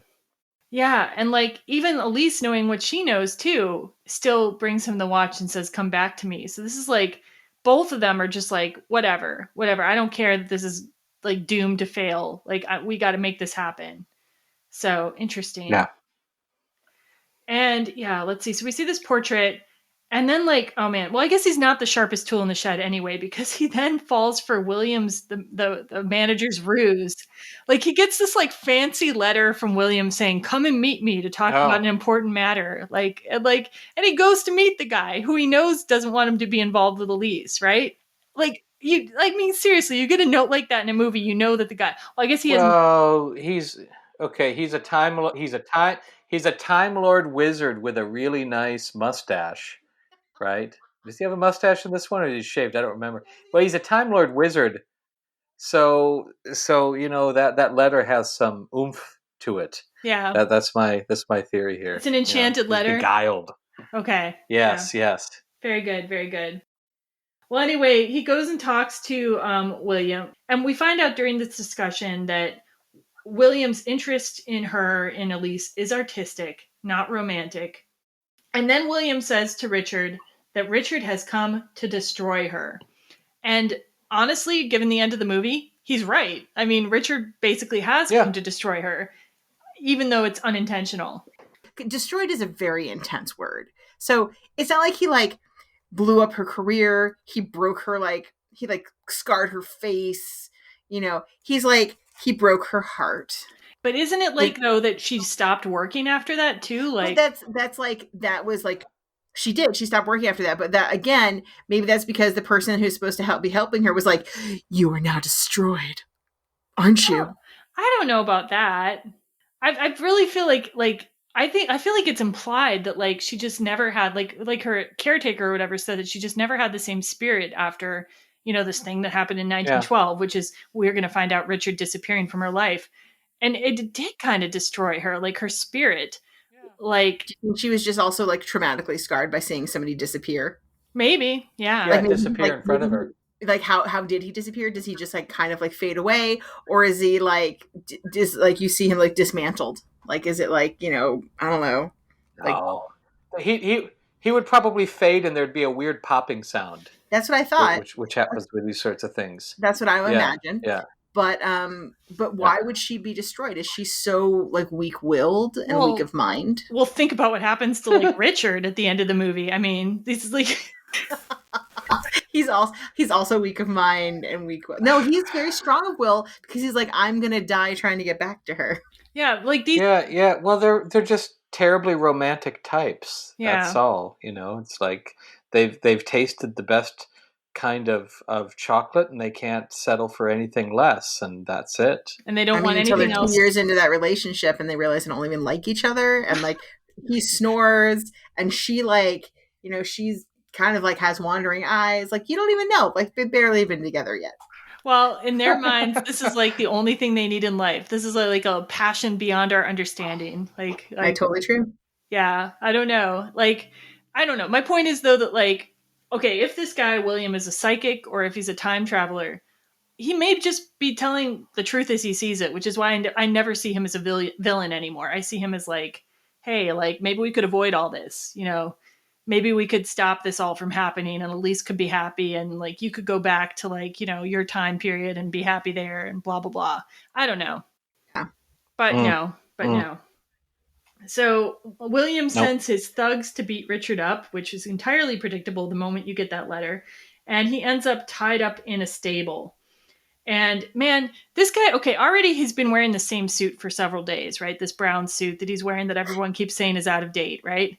And Yes. like, I was already worried that his suit smelled. I'm not gonna lie. Like when he woke up on that porch and like he like slept in it all night, I'm like, man, his suit really smells. I just have to say that after he was in the stable, I was even more worried that his suit smelled. Did anybody else even think about this? I've been concerned about that many times. I also do like when he wakes up again in the future that he's so super gross and sweaty. I'm like, yes, that would be it. Because he's nasty at this point. You're just like, dude, you need a shower. You need to like get clean. Yeah. And I also do like that there's one throw off line that like, he's like, I don't know why people are so down on this suit because like it actually fits me. Look how long it is. And I'm like, thank you, because there's no way that off the rack fit you from that time period. Oh yeah. Not ever. Yeah. Yeah, I really did think a lot about the suit, but I also thought like, couldn't he have like worn like two suits to the past so that he'd have like two different suits to wear while he was there? I don't know. I'm just saying. That was my thought. He could clutch one. He could be holding one tightly while he tries to time travel. Yeah. Yeah. Bring some fucking luggage with you, people. Bring some luggage when you time travel. That's all I'm saying. Yeah. All right. Yeah, that's good. Well, he wasn't exactly fastidious in his preparation of this suit anyhow. No. I mean, so if he brought another one, he's just upping his chances of screwing up. All right. So Richard, he's in the stable. He's gotten beaten up, thrown in the stable. We see Elise like not know where he is, and there's this like moment of suspense. Like, will she go off with her theater company to Denver, or will she stay? But the suspense is not sustained for very long because she has indeed stayed. And there's a scene where they see each other from a great distance and then run towards each other. And the part where they see each other from a distance, you see both of them very clearly because apparently they use something called a split diopter lens. So for your film nerds out there, both of them are in great focus, even though one is in the distance and one is close up by using this special lens. And so we have this running to each other after they see each other segment. And then there's a love scene with the classic, they're in the room and she takes down her hair, which is a big deal in these period pieces because the woman's hair would be up quite often. Sexy time. Sexy time. That's what that means. Yeah. Mm-hmm. And it was very important to director Jeannot Vark not to over-sexualize this movie. He really wanted like what he called like an ideal love, an idealization of love. So there's just kind of a suggestion of a sex scene where they're like kind of like, it's obvious that they're topless, but you don't see anything. And you see the candle snuff out while they kind of like lie down behind this curtain. So, I mean, it was really beautiful. Like, it's very beautifully done. Yeah. It like fades. It fades nicely. And it feels very much like a romance novel, you know, like the door and the door closes, right? The door closes and you're like, no, what's going on down there? It's like some freaky sex. And then they come back. Yeah. Okay. So before we do this, like next scene, it's important something came out this year, like in 2022, Jane Seymour told the TCM Classic Film Festival audience that she and Christopher Reeve had actually fallen in love on the set of Somewhere in Time. She says, quote, Chris and I, when we made the film, we literally fell madly in love. When you see this film, you will see the real thing. And watching it again with that knowledge is just like kind of meaningful on different levels, I guess, because their story, just like the story in this movie, has kind of like a tragic ending. So Seymour and Reeve were both single when they met, but their relationship had to end when Reeve found out that his ex-girlfriend, Gay Exton, was pregnant with his child. And I guess maybe had been for a little while, but hadn't told him. So Reeve ended up going back to Gay Exton, and they stayed together and eventually had a second child, but they broke up in 1987. But Reeve left Jane Seymour at this point. And Reeve found out that he was going to be a father the day they filmed the morning after scene, which we're about to talk about. And he told Seymour what was happening before they filmed that scene. And Jane Seymour was very upset that day, obviously. She says, quote, when I watched that scene, I can literally see the tears coming halfway up my eyeballs. And I just kept saying, you can't cry, you can't cry, you can't cry. You're happy. Elise is really, really happy right now. And man, that's acting, because I don't see the tears. And Seymour said that she and Reeve remained friends until he died. And then she said, I have to believe that I will one day see him somewhere in time. Did you guys know about this story already? I didn't. And Yes. I went back and I rewatched that scene after I read your notes on this. And I was like, I don't know. I think if you look in her eyes, you can actually see that she's a bit sad. Misty eyes. She's Yeah. misty-eyed. Yeah. You can see water. There's moisture. Yeah.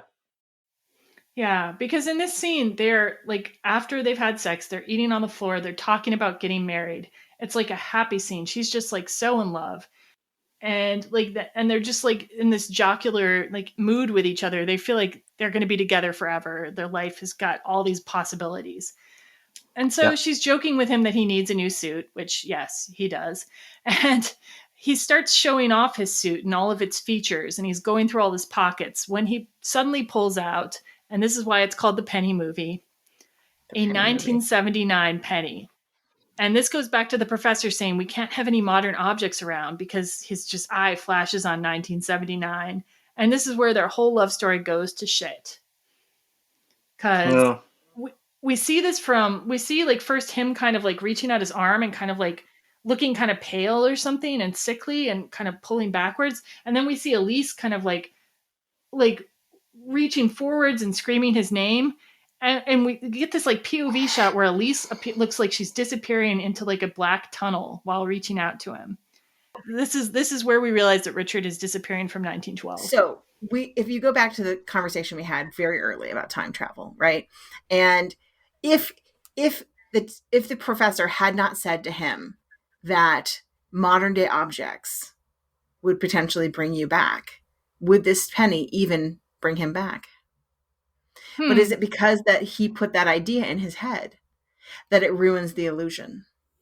Otherwise, would he have just looked at this penny and be like, whatever, and just put the penny aside? I mean, that's a good point, because like the whole time he's like aware. I want to finish one thing. That's a good point, because like the whole time he is aware that like he is Richard Collier and that he has this whole other life. Yeah, he's not under some illusion that he's like a 1912 man or something. Like, yeah. Yeah, well, I don't think the professor said that exactly. It wasn't that it would take him back. I think he was saying more it will inhibit you from actually going back. But fair point. That's probably translates in his mind to oh fuck or something like that. But yeah, he would have been just fine. I truly believe that he would be just fine. Yeah, yeah.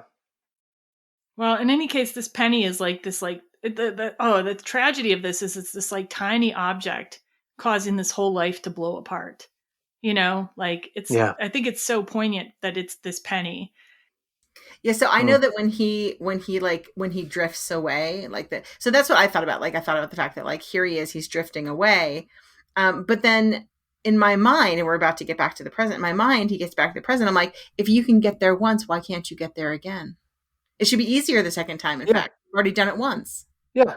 But now he doesn't have like the proof of himself being there. In fact, if he thinks about it hard enough, he had the proof of himself being there. That was the proof. Yeah, but the thing is, like, now he's also probably remembering that, like, what he read about Elise McKenna. Do you see what I'm saying? It's like he's probably dooming himself in a way.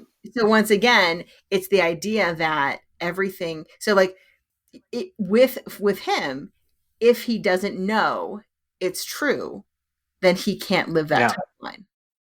Yeah, he's not a strong enough magician. Yes, truly. I mean, that's what it really comes down to, is he doesn't understand that he has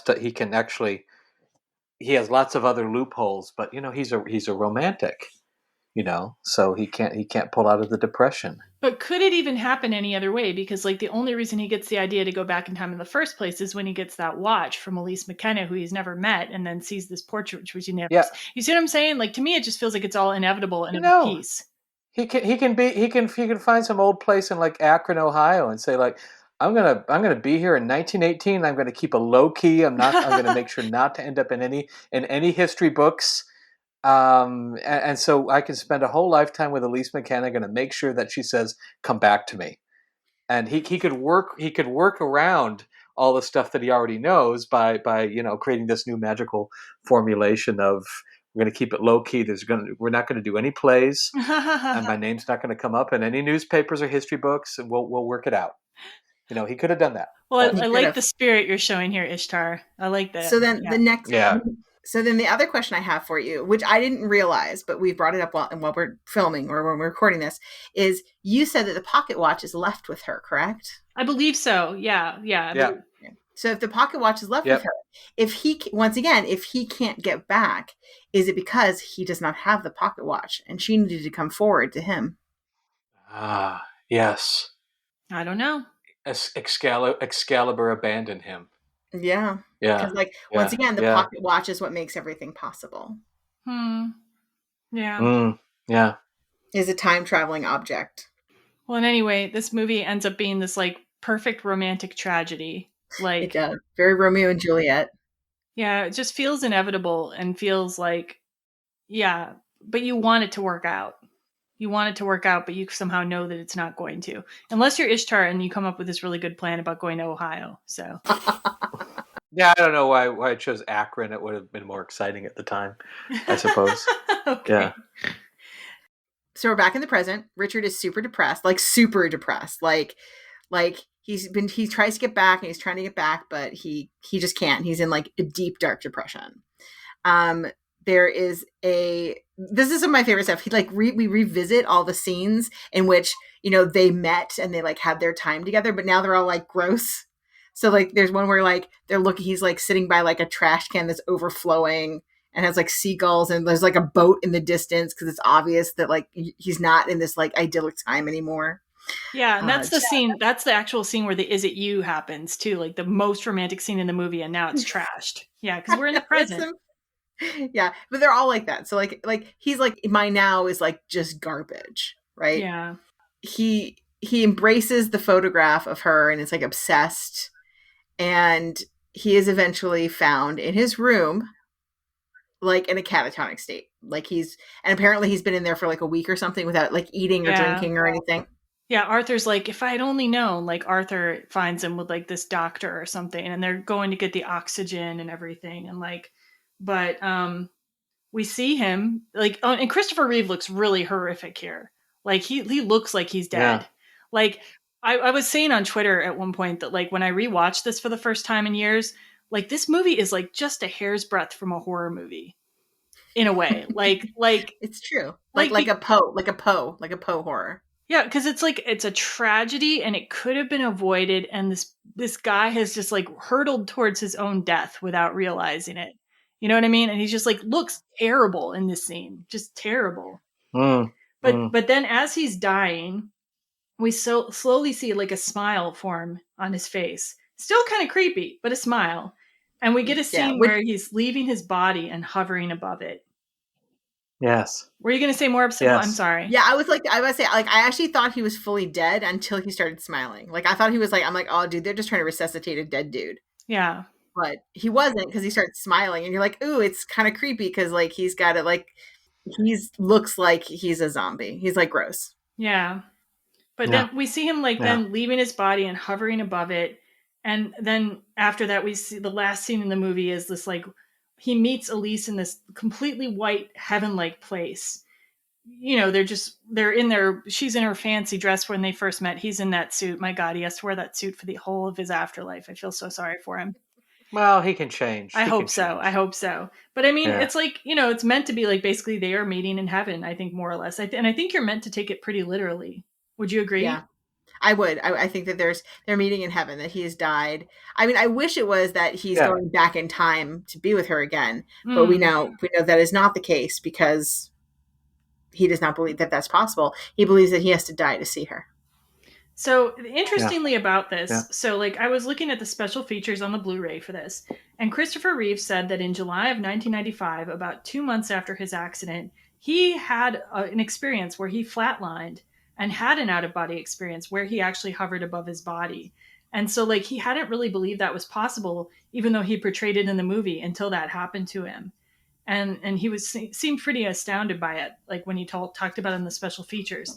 And then I was reading more, and Jane Seymour also says she had a similar near-death / out-of-body experience. She told People TV's Couch Surfing about her and Christopher Reeve. We both had the same thing that happened to us, that we left our bodies, saw people trying to resuscitate us, and saw the white light.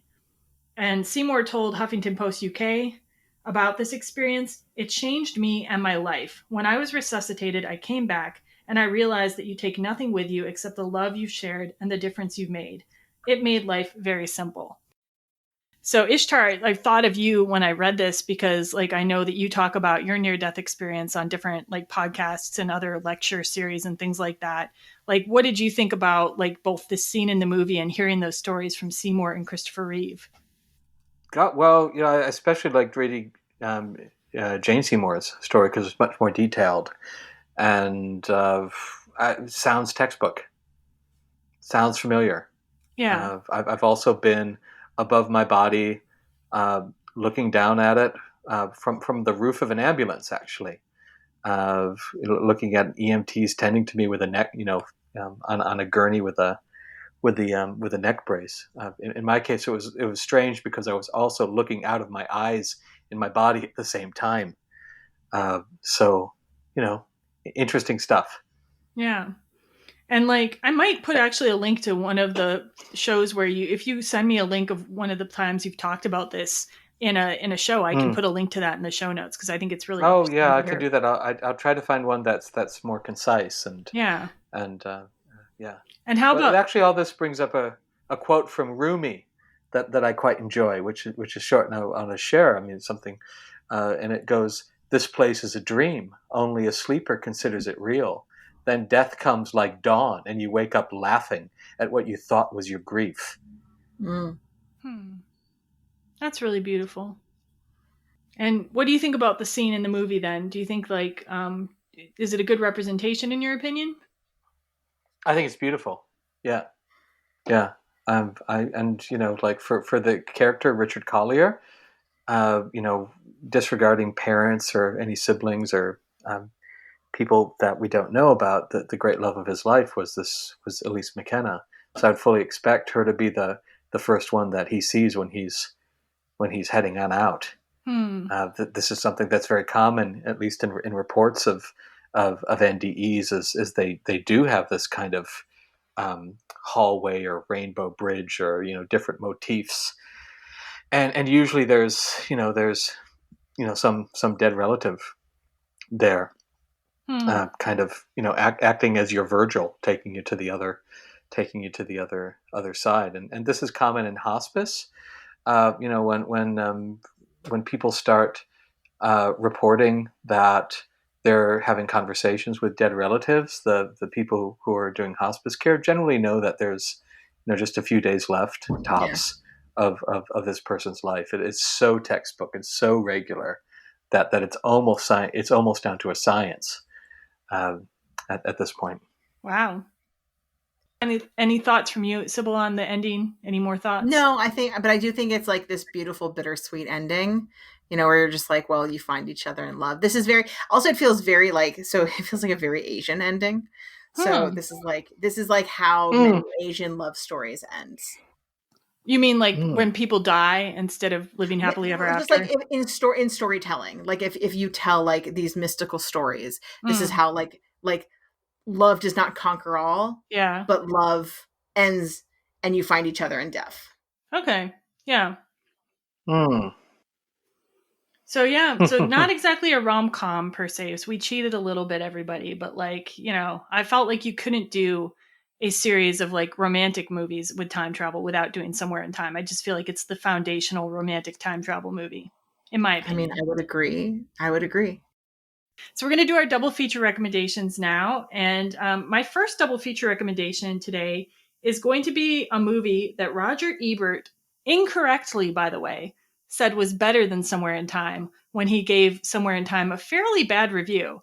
But he then compared it to this other movie that he said was a time travel romance that was done much better, which came out in 1979. And so I went and watched this movie. And while I think Somewhere in Time is a much better movie, I like watching them together because I think it gives you a sense of two different time travel movies from roughly the same period. And so the movie I'm talking about is 1979's Time After Time, starring Malcolm McDowell and Mary Steenburgen.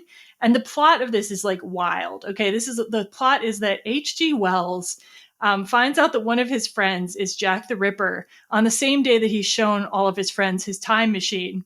And then Jack the Ripper is about to be caught by the police, so he goes in the time machine, and then the time machine somehow works that it like comes back to the place where it was. It's like a whole thing. Anyway, in any event, H.G. Wells is able to follow Jack the Ripper into the future, into the 70s, and his mission then is to stop Jack the Ripper from killing more people.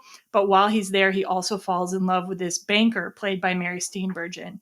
And so it's got some wacky things and like some people from Victorian times dealing with the 1970s. And it's kind of fun. Like, it is not at all the same beautiful, romantic, like pure just mood that Somewhere in Time is. But I think it would be a fun kind of nostalgia trip to watch these two movies together. And apparently, according to Cybil, I had seen this movie before, but I have zero recollection of it. So Absolutely seen this movie with me before. Okay, so my double feature is Superman, because of course you're going to see Superman, because it is the movie that brought, Reeve into the starring light. And also it's fun to kind of watch him in this like action movie and then to see him so different in Somewhere in Time, like such very different roles, such very different people that he is, shows that his kind of breadth as an actor. And I would love to actually watch Superman 2 if I were going to choose one of the Superman movies, because I think if I recall correctly, there's a little more romance in Superman 2. But yeah. Yeah, it's stronger, I think. Yeah. Yeah. But yeah, either Superman would be fantastic to watch with this. I agree. My first double feature would be not time travel, but what's called a walk-in sort of film, and that's the what year did it come out? It's also late 70s. Heaven Can Wait with Warren Beatty. Fantastic film. Also a love story. Also a little bit tragic, but a little bit more hopeful too at the same time, because we have I won't give the film away, but is it Jack Warden also does just a wonderful job. Charles Grodin. It's a great movie. I'm blanking on everybody, and it's a wonderful film. So it's peak Warren Beatty for sure. Absolutely. Okay, so my second double feature recommendation is 1958's Vertigo. And the reason I've chosen Vertigo is because Christopher Reeve is like just so obsessed with this portrait and this woman that he's going to do these crazy things and like kind of loses his mind a bit in the movie. And so that really reminded me of Jimmy Stewart's character in Vertigo. And Vertigo is way more over to kind of almost a horror vibe in some ways, and like just like more of a tragic vibe. It doesn't really give you the sense of like pure romance and like wholesomeness that Somewhere in Time often gives. But I really think they both kind of show the perils of romantic obsession in interesting ways. And they're both heavily stylized movies with great scores. So I think they'd be really interesting to watch back to back. And while there's not time travel in Vertigo, there's allusions to time. Like there's the scene with the redwood trees, for example. And one of the characters is purporting to feel that she's living in a different time as well. So I think it has like certain connections, and I think they'd be interesting to watch together. I like that combo. That's an interesting combo. My second double feature is going to be The Lake House. Yes. Which is a movie I don't even like. The magical mailbox. The magical mailbox. We're bringing it back. The magical mailbox, which I do believe Every Rom Com has done a whole episode on, yes? No, we have not done a whole episode on that. Okay, well, I'm sure that it will happen at some point. Yeah, I mean, it should happen in this series, but I haven't planned it, so The magical mailbox. I don't like The Lake House, but this movie, Somewhere in Time, has the same feel to me as The Lake House does. It has this very like the same kind, like the score of The Lake House is very like dreamy. The way that the kind of they meet is the same kind of feel. And I won't ruin The Lake House for you, but hey, there's love, there's people. Go watch it. And there's time elements. There's time travel. in its own way, there's time travel.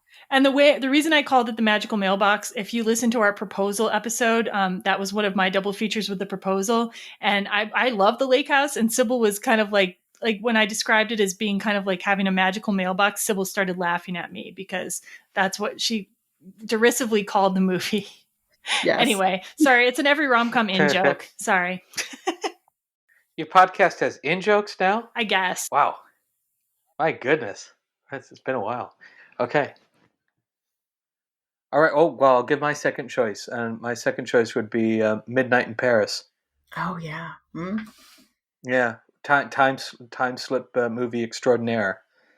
So I'll just leave it at that. Yeah. All right. Few things so satisfying as watching Owen Wilson slip through time. And we are It just fits. And we are gonna actually cover Midnight in Paris in a few weeks, actually, with your lovely wife Luna. So yeah, that's coming up. Oh, no kidding! Yeah, you didn't know this? You guys don't talk to each other about this? Yeah, we're gonna. I don't know. Right now, they're having time right now. We've got a lot going on. Yeah. Luna's going to join us in a few weeks. Luna and Ed will be covering that with me, Midnight in Paris. So stay tuned for that. Okay, and then my last double feature recommendation I changed while we were recording, and I'm like, don't know how I didn't think about this immediately, but another over-the-top 1980 movie about love that is facing an incredible barrier. Can anybody guess what it is? What is the most over-the-top movie that was made in 1980? Flash Gordon. Oh, okay, that's a good. Oh my God, Flash Gordon's so good. That's a good guess, but no. I'm joking. No, Flash Gordon's so good though. Flash. I don't know. There is singing and dancing in this movie. Xanadu? Yeah. Xanadu? Xanadu, right on. So yeah, I'm going to go with Xanadu because Xanadu is also a love story, which is just full on earnest. Like, we are so in love for no apparent reason. And in this movie, a guy who's like sort of a sign painter meets a Greek muse played by Olivia Newton-John. And she's, by the way, on roller skates when they meet. And she kind of inspires him to create a nightclub with Gene Kelly. And it's like everything in this movie is over the top: production design, costumes, music. It's got a soundtrack with Olivia Newton-John and ELO. If you have not seen Xanadu, you need to see Xanadu. And the reason I wanted to go with Somewhere in Time is because they both have that 1980 feel, that pure spirit of we're going to go for it. We're going to make a romantic movie that's just big and out there. And both movies were also kind of critically panned and maybe didn't do as well as they could have, but have gotten cult followings over the years. So I think they would actually be a lovely pairing. And I might watch Xanadu second to just kind of lift up the vibe a little bit. All right, I'm going for that. I'm here for it. It would, because you go from sad to super, super upbeat. Yeah. All right, well, I'm going to go with my next movie, which is a bit of a sleeper film. It was made in 1989. It's called Millennium. And it is essentially a time travel movie on airplanes. And I thought that they would be a good to watch together because, one, it's a very intriguing kind of time travel, but it's still about trying to find each other and trying to find love and humanity. There is a bit of a love story, but there's many other things going on with it. But it has very much the same kind of feel of this heightened reality that I felt that Somewhere in Time had. Interesting. And my third choice for double feature would be 12 Monkeys. Yes. And I'd probably have that one go number 2 just because it's wonderfully weird and surreal, and the Terry Gilliam film, of course. It's also tragic, but this, of course, we share Christopher Plummer, so we know what happens. He decides to, become a scientist. Wait, Christopher Plummer's in that movie too. He most certainly is. Both. It's a double Plummer, crouching tiger, hidden Plummer. If we're talking about Chinese films here, so we've got well, I've got to go see 12 Monkeys if you haven't seen it and put it after. Yeah, because there's the time travel, there's sort of the inevitability, there's a romance, and Madeline Stowe. Yeah. Madeline Stowe is so good in that movie. Madeline Stowe kills it, and then we also have the sort of the circularity of it. Yeah, the memory of the childhood memory becoming something that happens in his adult life, and and these two things being these epochal nodes on a life stream for Bruce Willis's character. So Yeah, 12 Monkeys is one of the all-time great movies of the 90s. Yeah, if you haven't seen it yet. Yes. Agree. Yeah. Okay, so I guess that's all for our double feature recommendations. And I just want to thank both you guys so much for coming on to this episode. It's been really fantastic hearing both your thoughts. Well, thanks for having me and reminding me of the Penny movie that apparently I really, really loved. And I still really, really love. Yep. And Ishtar, thanks for sharing some of your sort of like mystical experiences with us. Oh, thanks, sis. I'm just trying not. When I come on, I try not to tank your whole podcast. So that's always my goal. And I was so glad to hear Cybil's story, because I actually didn't think I've heard this one from you, Cybil, about this pub with the barristers from 1897. I would have remembered that. Yeah, it's a weird one. This is a treat. Yeah, it's a treat.